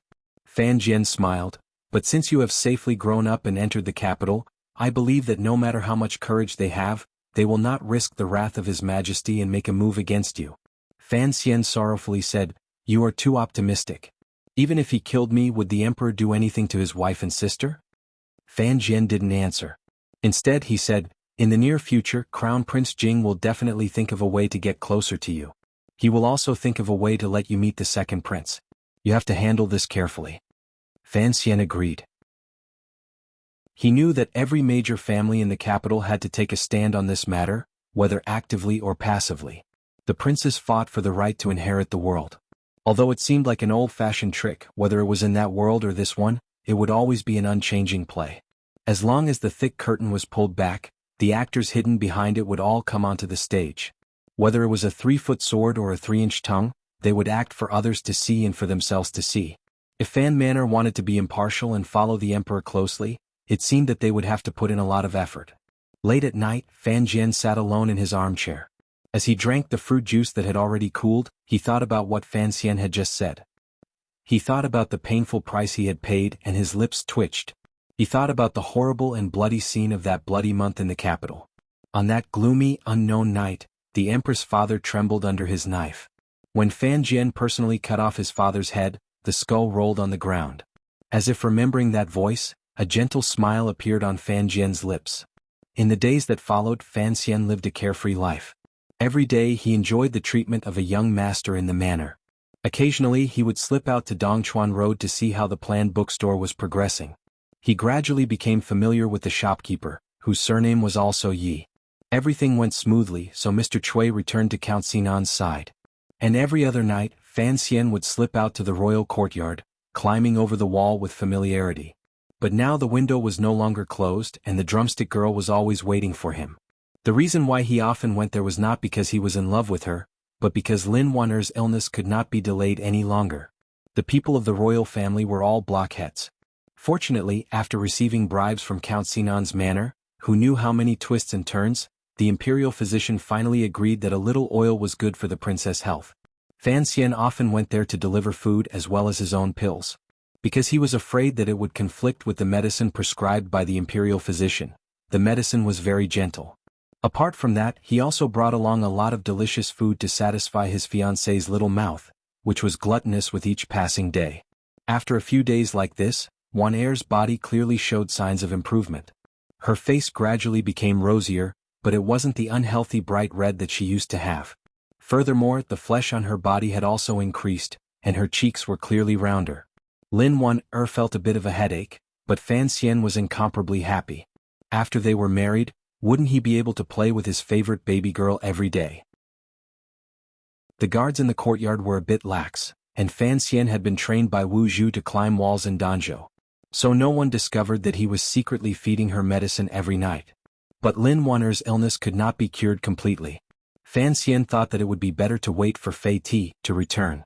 If it didn't work, then after they were married, he would find a way to move out of the capital. The Fan family still had a courtyard in the Tsang Mountains, which was most suitable for recuperation. After these nights of contact, this pair of fiancés had become much more familiar with each other. For some reason, after falling in love at first sight in the Temple of Qin, the two of them felt that the other was very similar to them. Perhaps it was their appearance, or perhaps it was their temperament, or perhaps it was their way of looking at things. This feeling of kinship made Fan Xian and Wan'er, the first love of their first love, truly feel the beauty of holding hands. They had gone from being strangers to knowing each other's thoughts with a glance and a finger. It did not take long for them to go from being strangers to knowing each other's thoughts. Lin Wan'er looked at his face and suddenly looked worried. You use that incense to make Siki sleep every day. After a while there won't be any problems, right? Fan Xian comforted her. I told you the first time I came, this incense can only be good for the body. Lin Wan'er thought of the first day he had snuck in through the window and couldn't help but giggle. If I really thought you were a rapist and killed you, what would you do? Fan Xian smiled bitterly and took her hand. I-Chin, perhaps there are some things I must let you know. Hearing him call her by her nickname, Lin Wan'er blushed slightly. What is it? If you wanted to kill me, it would probably be very difficult. Fan Xian laughed. I've been learning from very powerful people since I was a child, so I'm not a scholar who writes poetry. I'm more like a boorish man. Lin Wan'er sighed. I know. If you weren't a boorish man, why would you beat up Minister Gui's son in the middle of the street and make such a fuss? Even now you still can't leave the capital. Speaking of which, the case of Fan Xian beating up Guo Baoquan had never been closed. The two sides were at loggerheads, and the capital government had long since put up a white flag and raised a no-contest sign. They had sent the case to the Ministry of Justice, saying that the case was complicated and difficult to solve. In reality, the case was not complicated at all. If they really wanted to investigate it, all they had to do was arrest the guards who were following Fan Xian around the streets of the capital, and then torture them. Everything would be clear. The problem was that the two families involved in the case were not simple, so the case was naturally complicated. This was a crooked way, but it was also the right way of officialdom. After the case was sent to the Ministry of Justice, it was their turn to have a headache. Currently, they were planning to ask the palace to issue an edict to let the Overwatch Council handle the case. Although this kind of public security case was not within the scope of the Overwatch Council's jurisdiction, both sides were officials, and the Overwatch Council had the responsibility of supervising officials, so it made sense. All of the officials in the capital knew that the director of the Overwatch Council was not a relative of any official. So the Guo family was waiting for the day the Overwatch Council began their investigation. What they didn't know was that Fan Xian was also waiting for that day. He held the token that Fei Jie had left for him, so he was not afraid of the Overwatch Council. In the quiet night, Fan Xian was a little lost in thought. He comforted Lin Wan. It's not a big deal. It'll be over in a few days.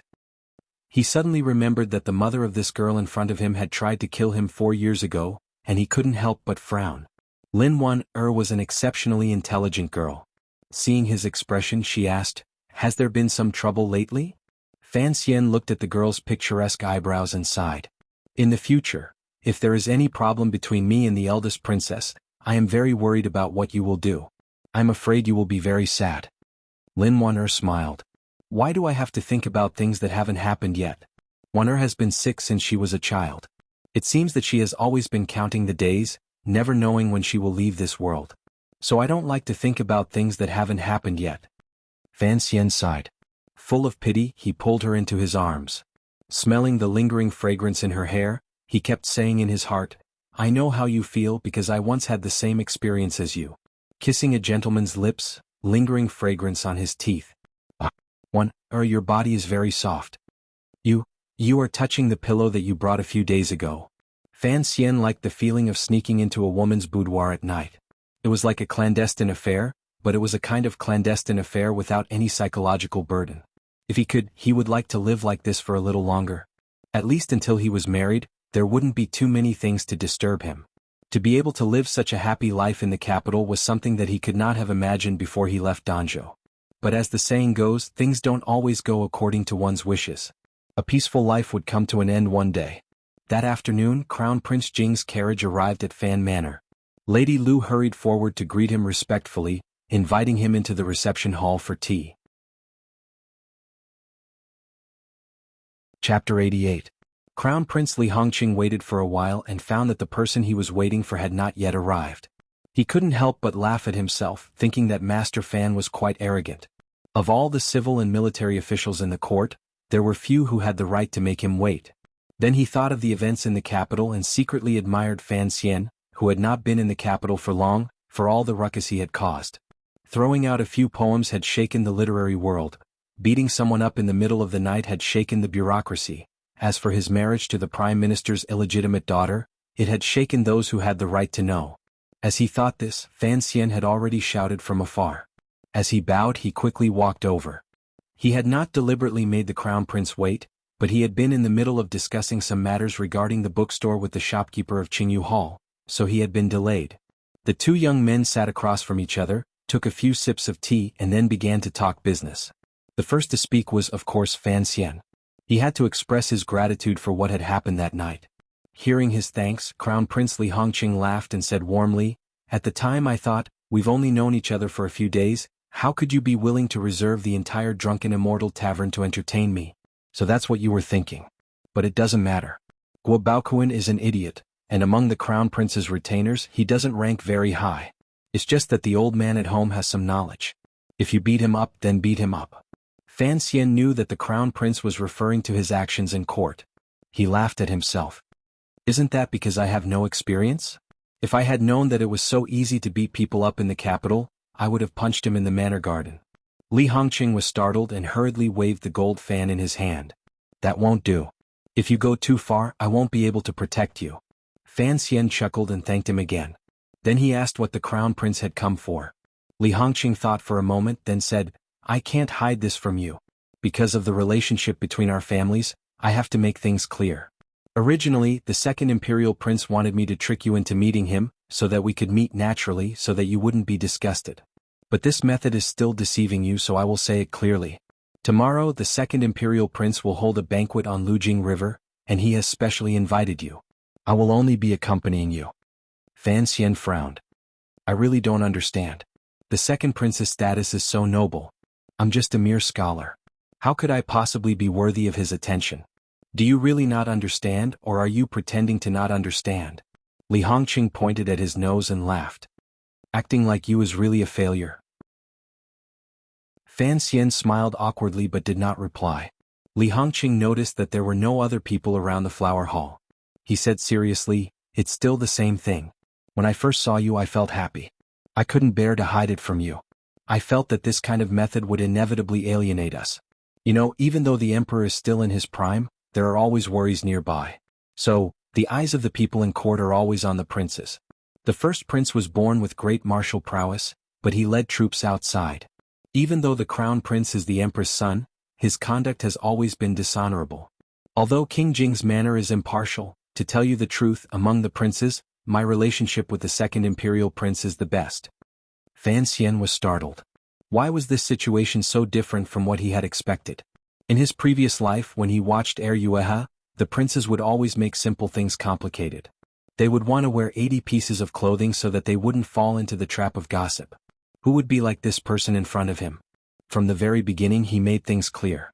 This was a fight for the throne and he would lose his head. How could he run around naked and shout wildly? Seeming to realize that his words had frightened Fan Xian, Li Hongqing laughed awkwardly. Do you think I was too straightforward? To tell you the truth, I don't know why, but when I look at you, I don't want to play those empty games. You're right. I'm trying to win you over on behalf of the second imperial prince. This is like marriage. It's a business that both parties are willing to do. Fan Xian was startled. He looked at the crown prince's clear eyes, as if he wanted to see something hidden within. He couldn't tell if the crown prince was a gentleman with a heart as clear as the moon, or if he was a strategist who used honesty as a way to win people over. But no matter what, the crown prince had already chosen the right side. Running around naked was one thing, but Fan Xian had no power in the capital and no manpower. He would never dare to take off his clothes and hug the crown prince's arm. He smiled. May I know clearly why the second imperial prince wants to see me? It's because of the marriage in October. Li Hongqing was still very frank. He smiled and looked at him. After next year's competition, if you show the appropriate ability, the emperor will give you the right to manage those industries. For us this is a great thing. First of all, there will be a lot less money coming into the accounts and some things will be inconvenient. On the other hand, I believe that Count Sinan has been in charge of the Ministry of Revenue for many years. He must understand that when the new takes over from the old, there must be a need to check the old accounts. Perhaps there will be some pleasant surprises. Fan Xian was silent. His eyebrows drooped down, but he didn't seem very dispirited. On the contrary, he gave off a feeling of being docile and harmless. It's still early, he said quietly. The marriage is in October. I'll have to wait until next year or the year after before I can really come into contact with those things. Yes, so tomorrow it's just a meal. Li Hongqing looked at him seriously. How about it as a return gift for what happened last time? You know that I'm saying this today because I trust you.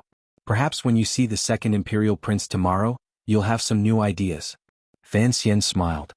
He thought that the struggle between the second imperial prince and the crown prince wouldn't truly begin for another decade or so. Now even an inconspicuous person like him was involved.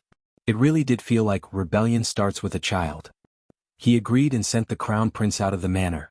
Returning to his father's study, he sat in a chair by the desk and stared at the pens in the brush holder. His brows were furrowed as he pondered. When he had beaten up Guobaoquan, he had chosen Crown Prince Jing as a cover to give the Crown Prince a chance to win him over. Because in order to survive in the capital, he had to choose the right side. His father could always stand by the emperor's side, but he had also said that future matters were matters for the younger generation. If Fan Xian wanted to choose a side, it wouldn't necessarily be with the second imperial prince, but it would definitely be against the Crown Prince. The reason was simple. 4 years ago the empress had wanted him dead. 4 years later the people in the palace would still want him dead. And in the capital, which was as deep as the sea, it seemed that he was just an ant that could be pinched to death at any moment. Could an ant like him climb a tree? The second imperial prince's banquet location was still on Lujing River. Hearing this, Fan Xian smiled bitterly. Recently he had spent every night with one. Although there was the occasional sweet and delicious taste, skin contact was too little. After all, she was his official fiancée, so when she was shy, he couldn't be too presumptuous. When he thought of the soft, jade-like body under his hands that night, Fan Xian immediately thought of her name, Sea Lily. His heart couldn't help but ripple. He secretly thought back to his previous life in the Middle Ages in Europe, who used intestines as condoms, and how they did it. Then he thought of why this woman had so coincidentally left the capital on the day of the lawsuit. The security in the capital had always been good, except for the recent addition of the Fan family's underground boxing. So Fan Manor's carriage only brought 4 guards with it, and under the spring light, it slowly made its way west of the city. After passing Wangchun Gate, they passed by Nyolan Street, where he had once ambushed and beaten people. Fan Xian lifted the curtain and laughed. Teng Zijing and the other 3 guards had experienced what had happened that day. Hearing their young master laugh, they naturally knew what he was laughing about. Feeling refreshed, they also laughed. There weren't many residences around Nyolan Street, but there were a few shops that had fallen into disrepair many years ago, which was why it was called the Broken Door Shop. It was very quiet here, no matter whether it was day or night, and there were no pedestrians. It was truly the best place to ambush someone on the street. Fan Xian stuck his head out of the curtain and watched the large leaves of the parasol tree slowly recede above his head. He looked up at the sky and thought about how he should behave when he saw the second imperial prince later. The second imperial prince should be well aware of his father's strength, and presumably wouldn't make any excessive demands. He probably just wanted to make some friendly contact, and pave the way for something that might happen a decade later. As they walked, Fan Xian suddenly frowned. He didn't know why, but he felt that something was wrong, as if there was something strange about his surroundings. He looked around the carriage and found that it was quiet. There was nothing out of the ordinary. Suddenly, his nose twitched and he smelled an extremely faint sweetness. It was the smell of quinine, an arrow poison extracted from the favorite frog of the Western barbarians. "Spread out!" Fan Xian shouted, and his body was already the first to jump out of the carriage window. He grabbed the guard closest to him with one hand, but he didn't see who it was. Although his childhood training had made his sense of smell unusually sensitive, he could still smell this strange fragrance, which meant that the archer was already very close to his carriage. The assassination was about to begin without warning. Just as he jumped out of the carriage, a large stone was thrown from behind the alley. It whistled through the air and smashed into the carriage, shattering it into countless splinters that flew into the air. Chapter 89. With a loud bang, no one knew who had such godly strength to actually be able to throw such a large stone over the high wall. The carriage was smashed to pieces by the huge stone, and then a rain of arrows came, fiercely stabbing into the carriage. If Fan Xian had not seen the opportunity and escaped quickly, even if he had been hiding in the carriage and could rely on his nimble movements to keep his life under the stone, he would have been immediately shot to death. The Fan family guards, with the exception of Teng Zijing, were all 5th-level masters. Faced with the sudden attack, they did not panic. With a few clangs, they pulled out their swords and brandished them. A few flashes of silver light blocked most of the arrows. But although there were not many archers, they were too close and the arrows were too fast. The guards could not cover them, and after a few muffled grunts, the 3 guards were hit in the legs and they staggered to their knees. The rain of arrows took its first break. The 3 guards gritted their teeth and jumped onto the top of the wall. With a sweep of their swords, they cut down the archers behind the wall. But the poison was too strong, and in a moment the 3 guards felt their bodies go numb. They could no longer control their bodies and they half knelt on the ground. At that moment, they raised their heads to see a pair of terrifying giant palms slapping down on their heads.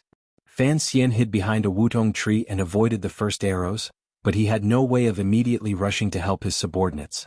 He heard 3 familiar cries from behind the high wall.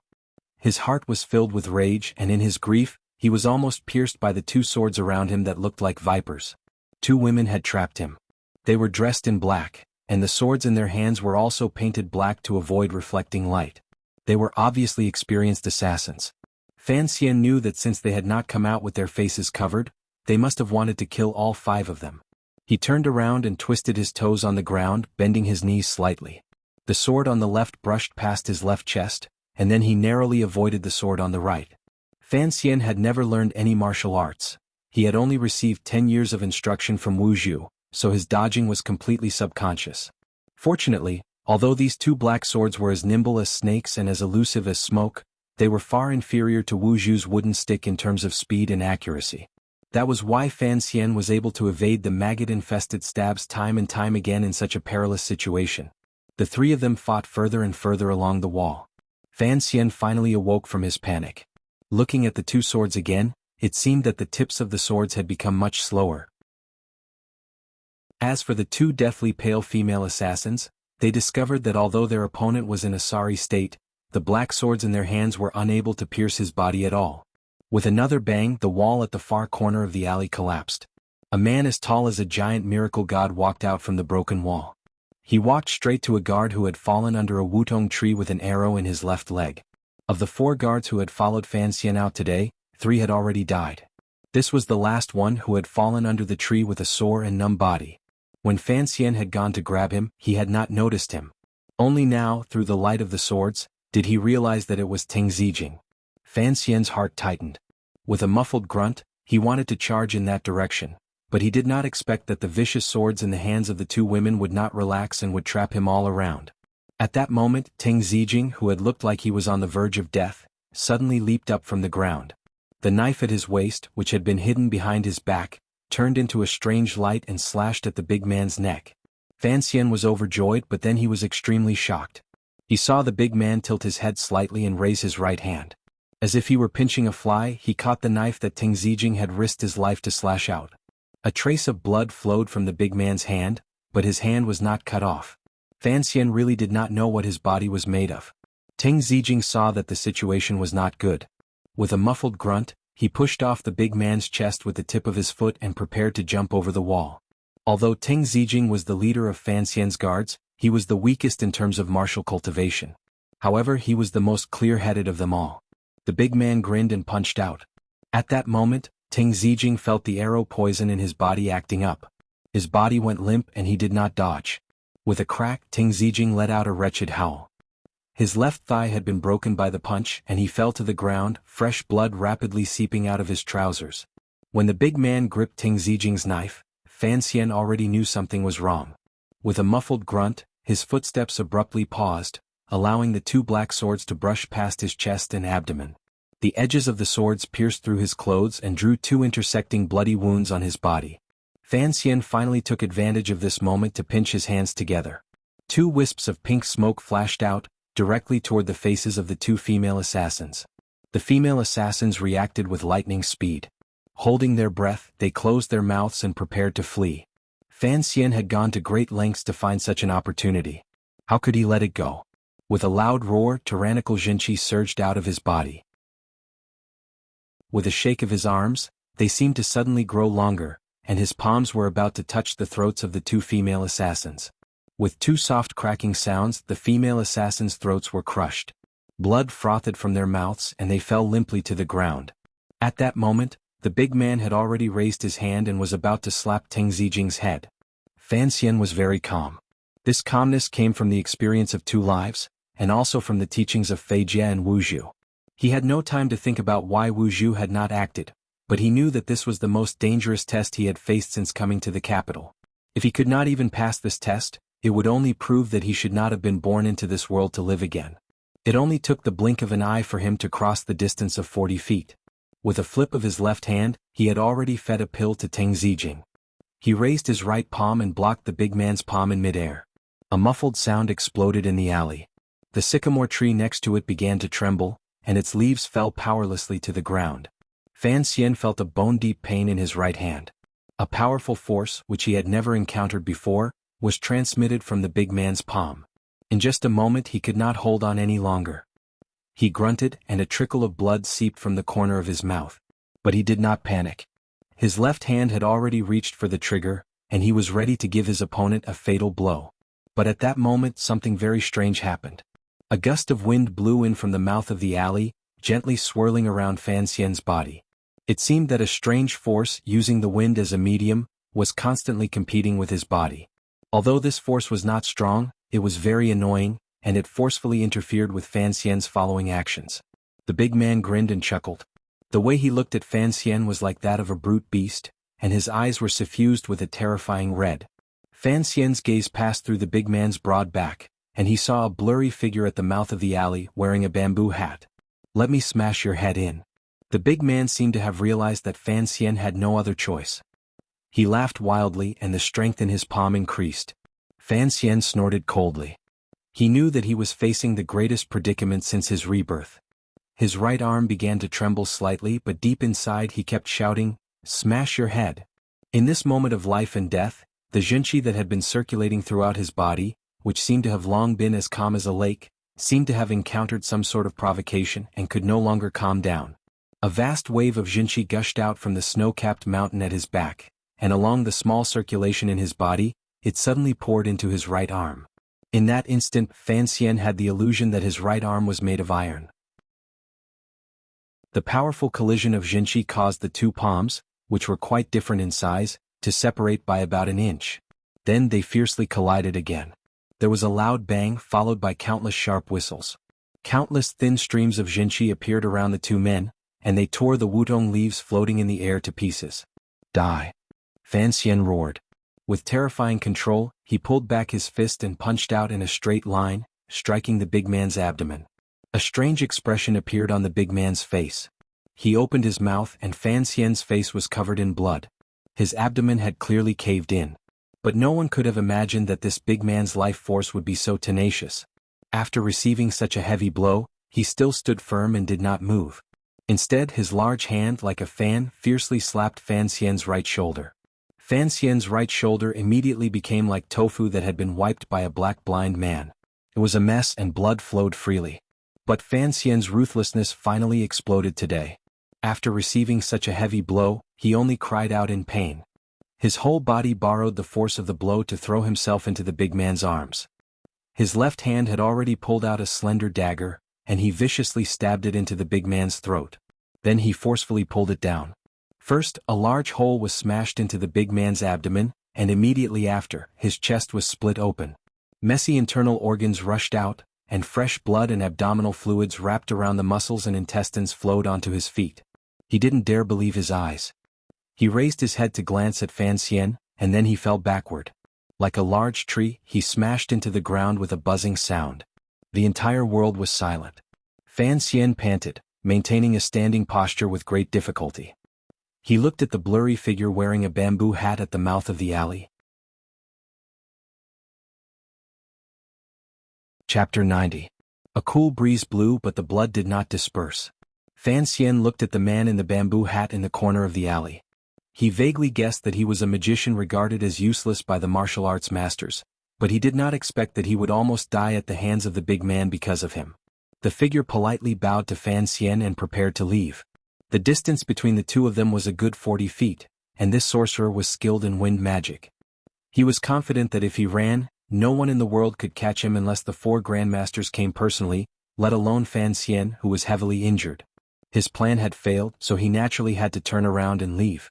Fan Xian looked at the man who was still concerned about his manners. He threw down the slender dagger, raised his left arm and gently pulled at the spring. At the entrance of the alley, the figure fell to the ground, clutching his throat. With a pained howl, he died immediately. A fine crossbow bolt was stuck between the fingers of the corpse. Idiot! Fan Xian fed Teng Zijing a pill, and the poison from the arrow was somewhat cleared. He had already woken up, but the remaining poison had not been dispelled. He would certainly have to return to the manor to treat it. Fan Xian's beautiful face was now very pale. Stained with the blood of the big man, he looked particularly frightening.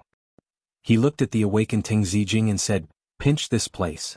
He pointed to a place at the base of Teng Zijing's thigh, which was the main artery.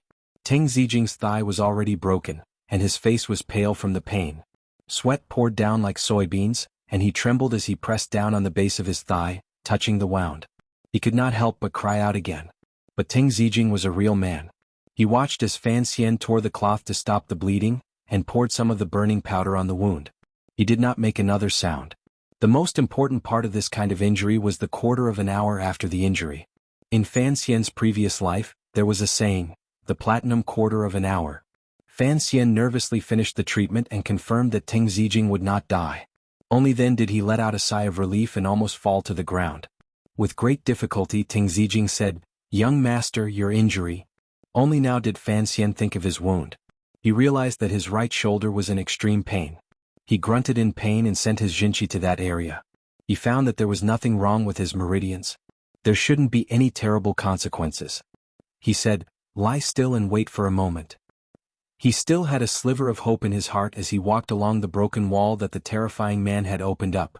He saw corpses behind the wall, and most of them were the archers that had been killed by the 3 brave guards. Then he saw the 3 corpses that were curled up into a ball and had their skulls smashed. Curling up into a ball was a symptom of being poisoned. His head must have been smashed by that terrifying man. After confirming the death of the 3 guards, Fan Xian silently retreated and sat beside Ting Zijing. Silently, he once again bandaged his wounds and silently waited for the arrival of some friend or enemy. Fan Xian's attack on Yolan Street was, without a doubt, the most shocking news in the capital this month.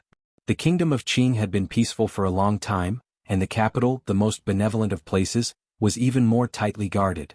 Even ordinary murder cases were rare, much less the eldest son of the Minister of Revenue, Fan Jian, in broad daylight on the street.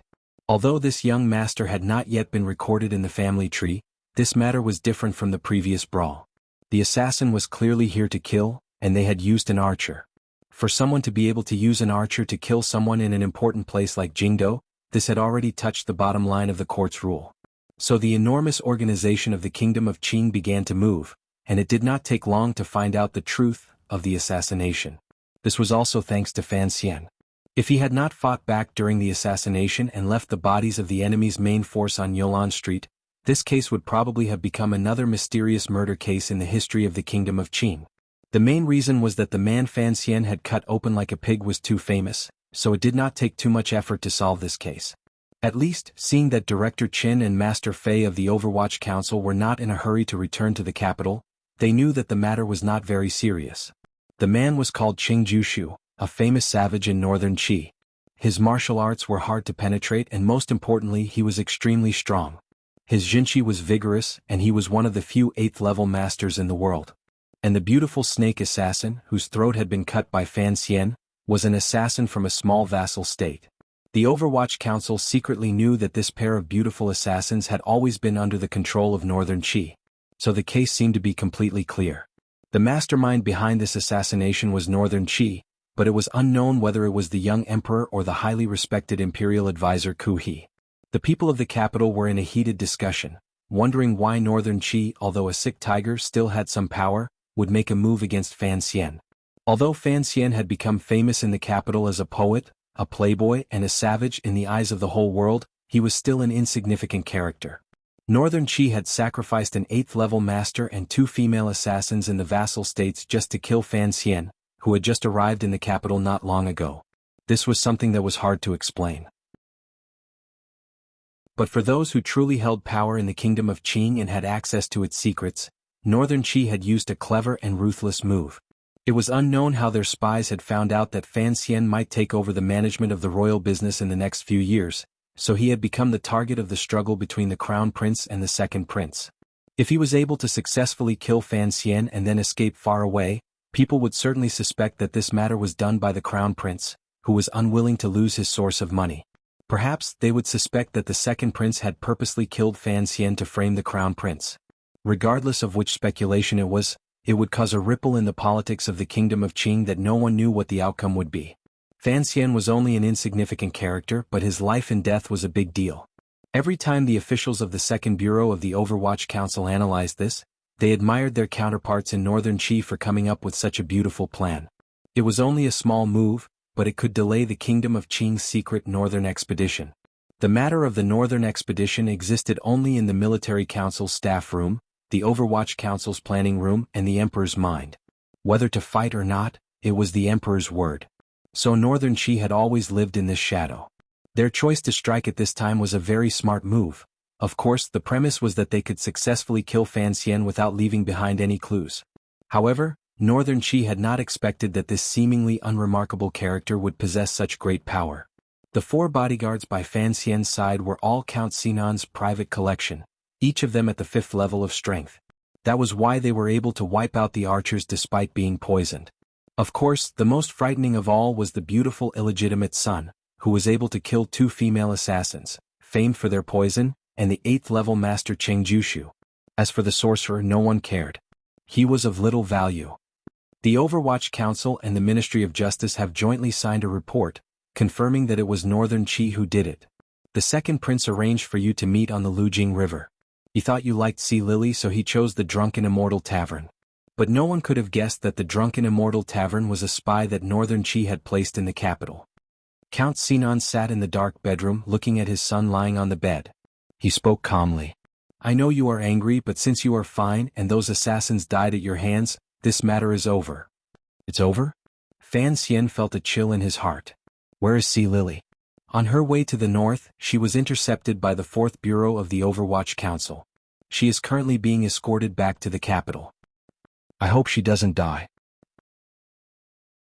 Fan Xian's voice was cold. Count Sinan laughed. The people under the watch of the Overwatch Council never die so easily. Do you really think it's that simple? Fan Xian suddenly asked his father with a smile. Do you have a different opinion? Those archers, how did they sneak into the capital? I heard that the bodies of the archers were cremated the next day. Was someone afraid of finding something on them? Fan Xian turned his body with some difficulty.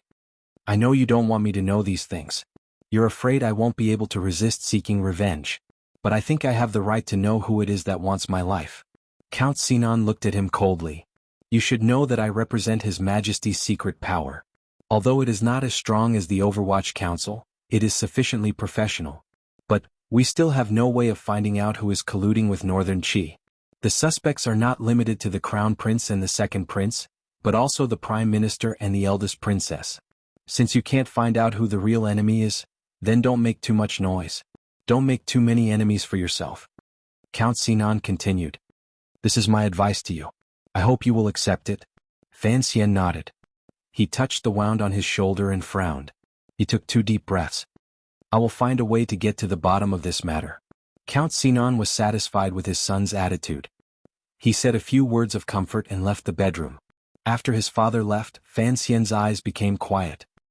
He looked at a dark corner of the room and asked with a hint of resentment, Why didn't you do anything that day? Wu Zhu walked out of the darkness. His eyes were still covered by the black cloth. There was not a single wrinkle on the black cloth, just like his perpetually expressionless face. Chapter 91. Why should I do anything? Wu Zhu rarely asked rhetorical questions like this. Ever since Fan Xian left Danzhou and came to the capital, he seemed to have become even more mysterious than he had been in Danzhou. He had never seen Fan Xian face to face. Fan Xian's heart sank. Even if Wu Zhu had watched him grow up, Fan Xian had no reason to ask anything of him. In this world only he owed Uncle Wu Zhu. Wu Zhu saw that Fan Xian didn't say anything. He tilted his body slightly and said lightly, I've said it before. I've taught you for many years and Fei Jie has taught you as well. If you still can't deal with these small matters, then that's your problem, not ours. Afterwards, I found out that the big man was an 8th level master. Uncle, you said before that I was actually a 7th level master and had the power of a 3rd level master. I shouldn't have been a match for that big man. Fan Xian smiled bitterly. You said it was my problem. Did you not care if I was killed by someone else? Did you die? Wu Zhu asked a question with an obvious answer. It was a rare second rhetorical question. Fan Xian stared at the black cloth on his face and sucked in a breath of cold air. You were by my side the whole time? Yes. Then why didn't you do anything? Fan Xian lowered his voice and yelled angrily. Those 3 guards are dead. Teng Zijing is also injured. I've never cared about the life or death of anyone else other than you. Wu Zhu's words were cold and heartless. The people around you were gathered together because of you. If you want to control their lives, then you must protect them. So the life or death of those guards is your responsibility, not mine. Fan Xian once again sank into silence. He knew that Uncle Wu Zhu was right. I can't help you too much, Wu Zhu said coldly. Wu Zhu said coldly, on the cliff in Danzhou, I once said that if I were by your side in the capital, I would bring you trouble. Trouble that you would never want to face. Fan Xian smiled bitterly as he recalled that conversation when he was 12 years old. At the time he had said cheekily, I will protect you. But in the end it could only have been a joke. So remember, in the capital, I will never stand by your side under the sun, unless you are about to die or, you are already dead. Wu Zhu continued to speak expressionlessly. Fan Xian didn't understand what a powerful warrior like Uncle Wu Zhu was afraid of, but he heard the decisiveness in these words. There was no room for negotiation, so he nodded his head sadly. Someone's coming, Wu Zhu said quickly, then disappeared into the darkness once more. The visitor was a guest, but one that Fan Xian did not want to see. Crown Prince Jing Li Hongqing walked in with a gloomy face. He sat down on the edge of the bed and growled in a low voice, "Do you know what happened today?" The envoy from Northern Qi refused to admit it, and the agitated imperial students almost destroyed the office of the Grand Herald. The office of the Grand Herald was the diplomatic organization of the Kingdom of Qin.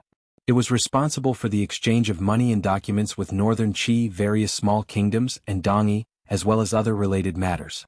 Hearing that the office of the Grand Herald had almost been destroyed, Fan Xian smiled bitterly. These young people are really hot-blooded. But, of course, Northern Qi won't admit it.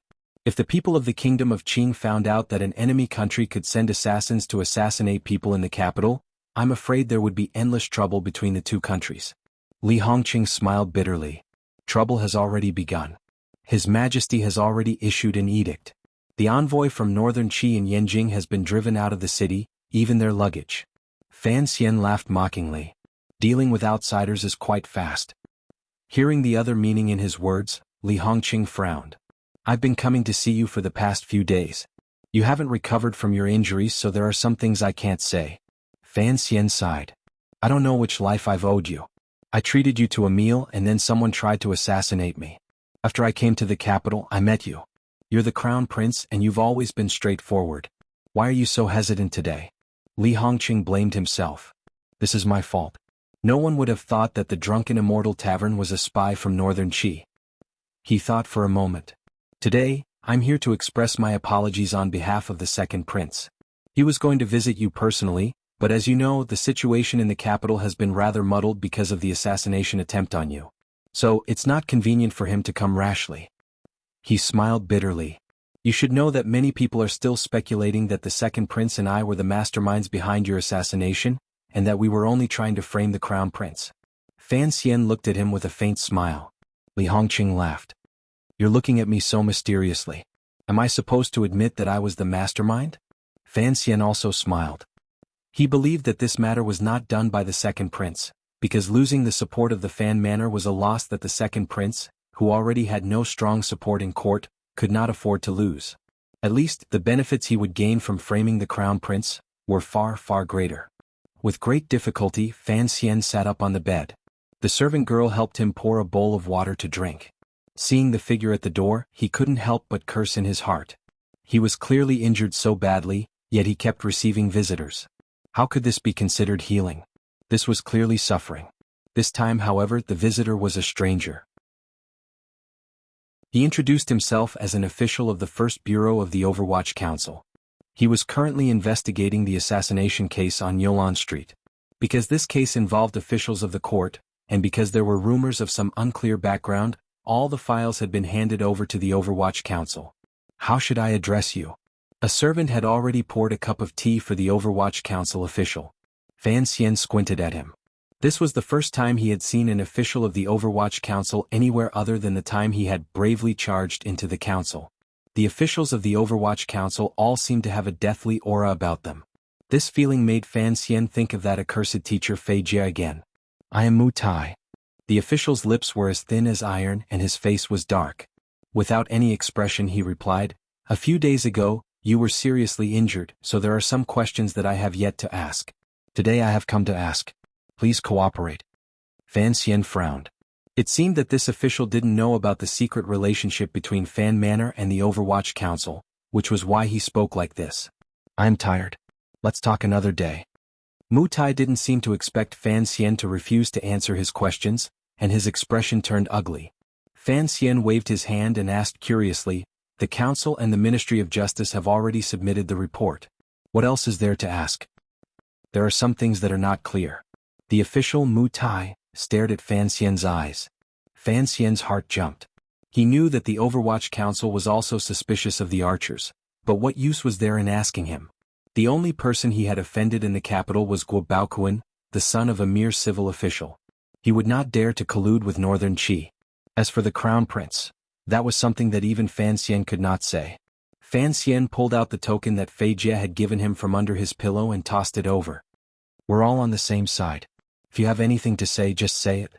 Mu Tai's tea was untouched. He took the token and looked at it. His expression changed and he rose from his seat. He walked over to Fan Xian and knelt on one knee. He cupped his fists and bowed. Greetings, sir. Seeing Master Mu kneeling in front of him, Fan Xian was shocked. He hadn't expected the token to be so useful. He had no idea that the token Fei Jie had given him was a commissioner's token, an existence that was independent of the 8 bureaus of the Overwatch Council. Aside from Director Chen Zhang's direct orders, the Overwatch Council had the same rank as the heads of the 8 bureaus. So when Mu Tai saw the token, he couldn't help but be shocked. Fan Xian gestured for him to stand up. He frowned. When will Master Fei return to the capital? This was the question he was most concerned about. Although Wan Er's health was improving, the root of her illness could not be removed. He didn't know how long she would have to endure it. Secondly, the situation in the capital was complicated. Uncle Wu Zhu was still a ghost, and his father was still polite. Deep in his heart, Fan Xian trusted Fei Jie, but he wasn't in the capital. Hearing this handsome young man ask about Sir Fei, Mu Tai was certain that he was a powerful figure in the Overwatch Council. A secret service organization like the Overwatch Council always liked to develop spies in the various manors and departments of the capital. It was clear that this young master of Fan Manor was one of them, and he was of a particularly high rank. Mu Tai replied respectfully, "It should be a few more days." "Have you found anything yet?" Fan Xian stared at him. Mu Tai replied in a low voice, "The council received the news too late, so the bodies of the archers were all cremated. In the end, they traced it to the City Patrol Division and the trail was cut off." "The City Patrol Division? Who cares about that?" "Jiao Ziheng." Mu Tai raised his head and looked at Fan Xian, curious that he didn't know Jiao Ziheng's identity. He replied, "He shouldn't be one of the Crown Prince's men." As soon as he saw the waste token which couldn't be forged, he determined Fan Xian's identity, so he spoke without hesitation. This was the style of the Overwatch Council. All the strict hierarchy only worked within the council. "You're in charge of this case?" Fan Xian looked at him curiously. "What rank?" "I'm a 7th rank official," Mu Tai replied with a smile. "Just an errand boy. When can see Lily enter the capital?" Fan Xian suddenly thought of his only witness and frowned. Those people ran fast. Even if they were stopped now, it would take a few days before they could return to the capital. Mu Tai looked at him, thinking that he had guessed why someone would collude with Northern Qi to assassinate this handsome young man. It seemed that this young man was a candidate for the council's training. Thinking of this, Mu Tai's heart warmed, as if he had found an opportunity to make a meteoric rise. He gathered his courage and asked, "Sir, although I don't know exactly what you're doing in the capital, you've only just arrived. If there's anything you need me to do, please let me know." Fan Xian asked curiously, "Then what about your current situation?" Mu Tai smiled. "I can transfer it to you immediately. The council has always been divided by rank. Given your status, it would be easy for you to transfer me here." Fan Xian immediately guessed what Mu Tai was thinking. He smiled bitterly. "Forget it. I don't even know what to do. If you follow me and lose your life for no reason, what good would that do you?" His heart suddenly darkened as he thought of the 3 bodyguards who had died on Yolan Street a few days ago. These bodyguards had been following him ever since he entered the capital, but before he could even remember their names, they were already dead. He asked a maid to open the window, and the light and cool breeze from outside rushed into the gloomy room. Fan Xian took a deep breath, roused himself and decided to do something. He asked the warm-hearted Overwatch Council official, "Is there a man named Wang Qinian in the council?"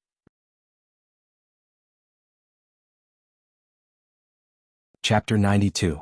Wang Qinian looked at the sesame seed cake stall in front of him and smelled the spicy aroma. His nose turned sour and he almost cried. Recently his life had not been good. He had been removed from the council. Not only had he lost his salary and pension, but more importantly, no matter which yamen it was, once they saw his record in the Overwatch Council, they would politely ask him to leave. And ordinary shops would not hire him, and he did not know how to use an abacus. He only knew how to use torture tools and he did not know how to do business. He only knew how to investigate cases. When he had first entered the Overwatch Council, he had been high-spirited and had cracked cases.